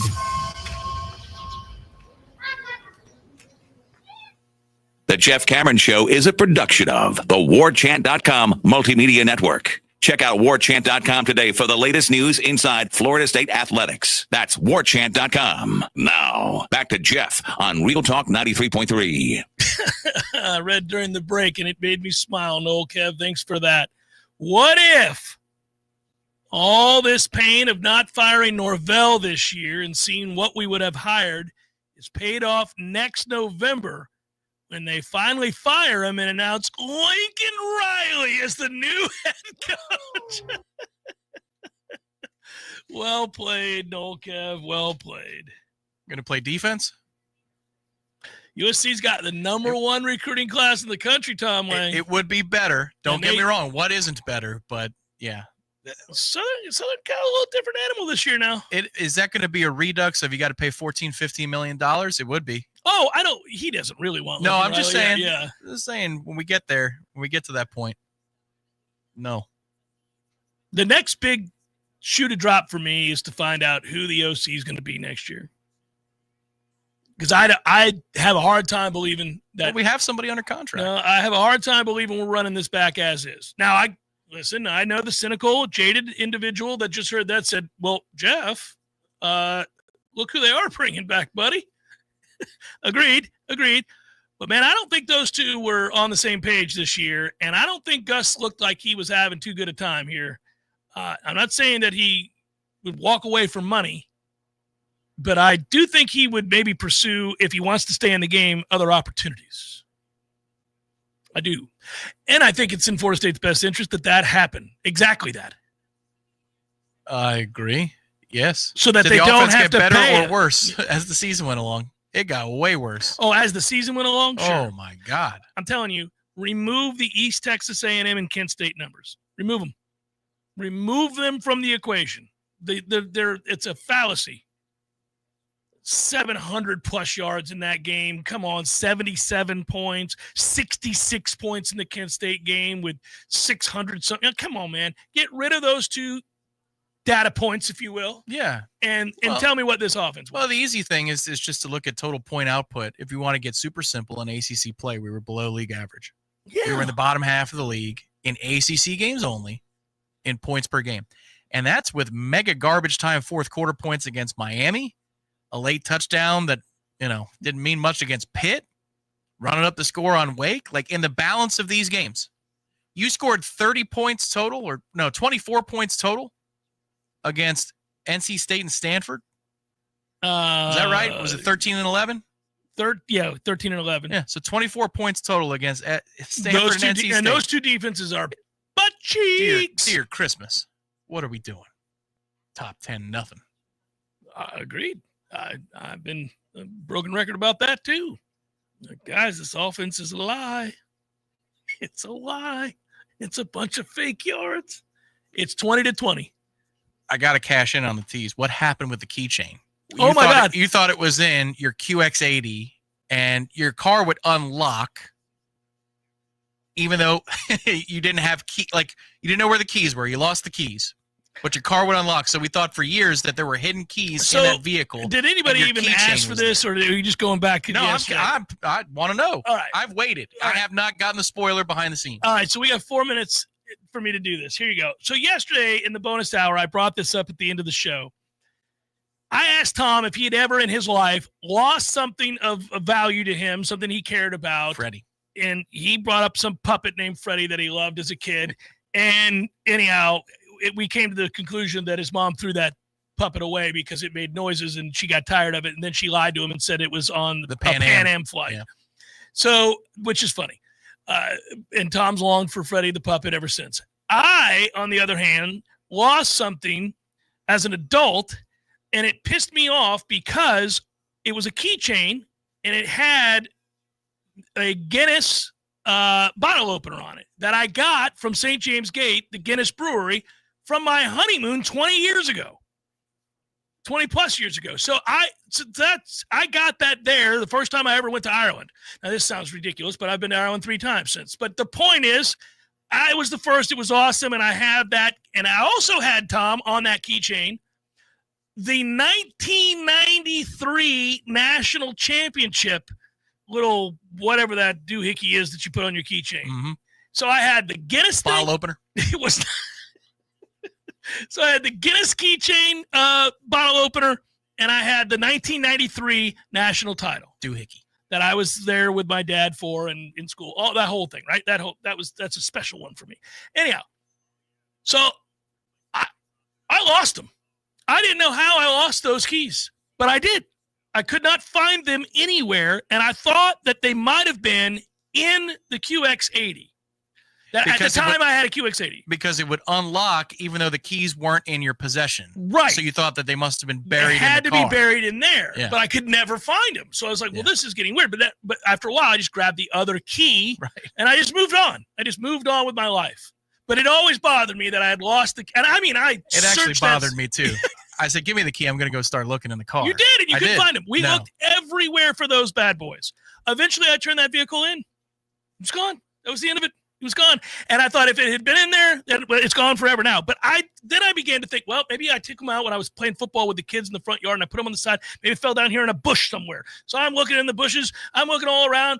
I can't find them anywhere. I go in the backyard, everywhere. I go out to the shed. Would I have set them down out here when I was going to grab the weed whacker? I don't know why I would have done that, but I could have. So I'm doing all these different things. You know, after a while, you get so desperate, you look like in the freezer. You're like, maybe it's behind the waffles. So I'm doing everything I could to find these effing keys, and I can't find them.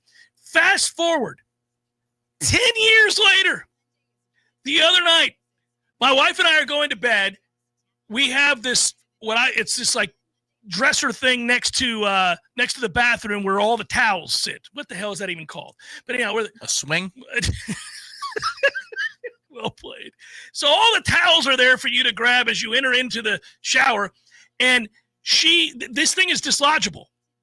So she moves. She's like, oh, we got to move this thing because there was a hook that wasn't sitting right. It's stupid stuff that married people deal with when they're going to bed, whatever. She's like, hey, help me move this thing. She goes to move it, and she hears this little sound, like something's falling. She goes, what was that? I go, I don't know. Who was that? And she moves again. You can hear it. And then she goes, slide this thing out. And I slid the thing out. It's the effing keys. They had fallen behind this dresser thingy. And I almost cried. I was so happy to see those keys. I grabbed that Guinness bottle opener. I looked at those keys. There are several keys on there from ESPN Radio. There are keys. Yeah, right. Yeah. I'm like, look at these keys, you beautiful sons of bitches. And so anyhow, I was elated.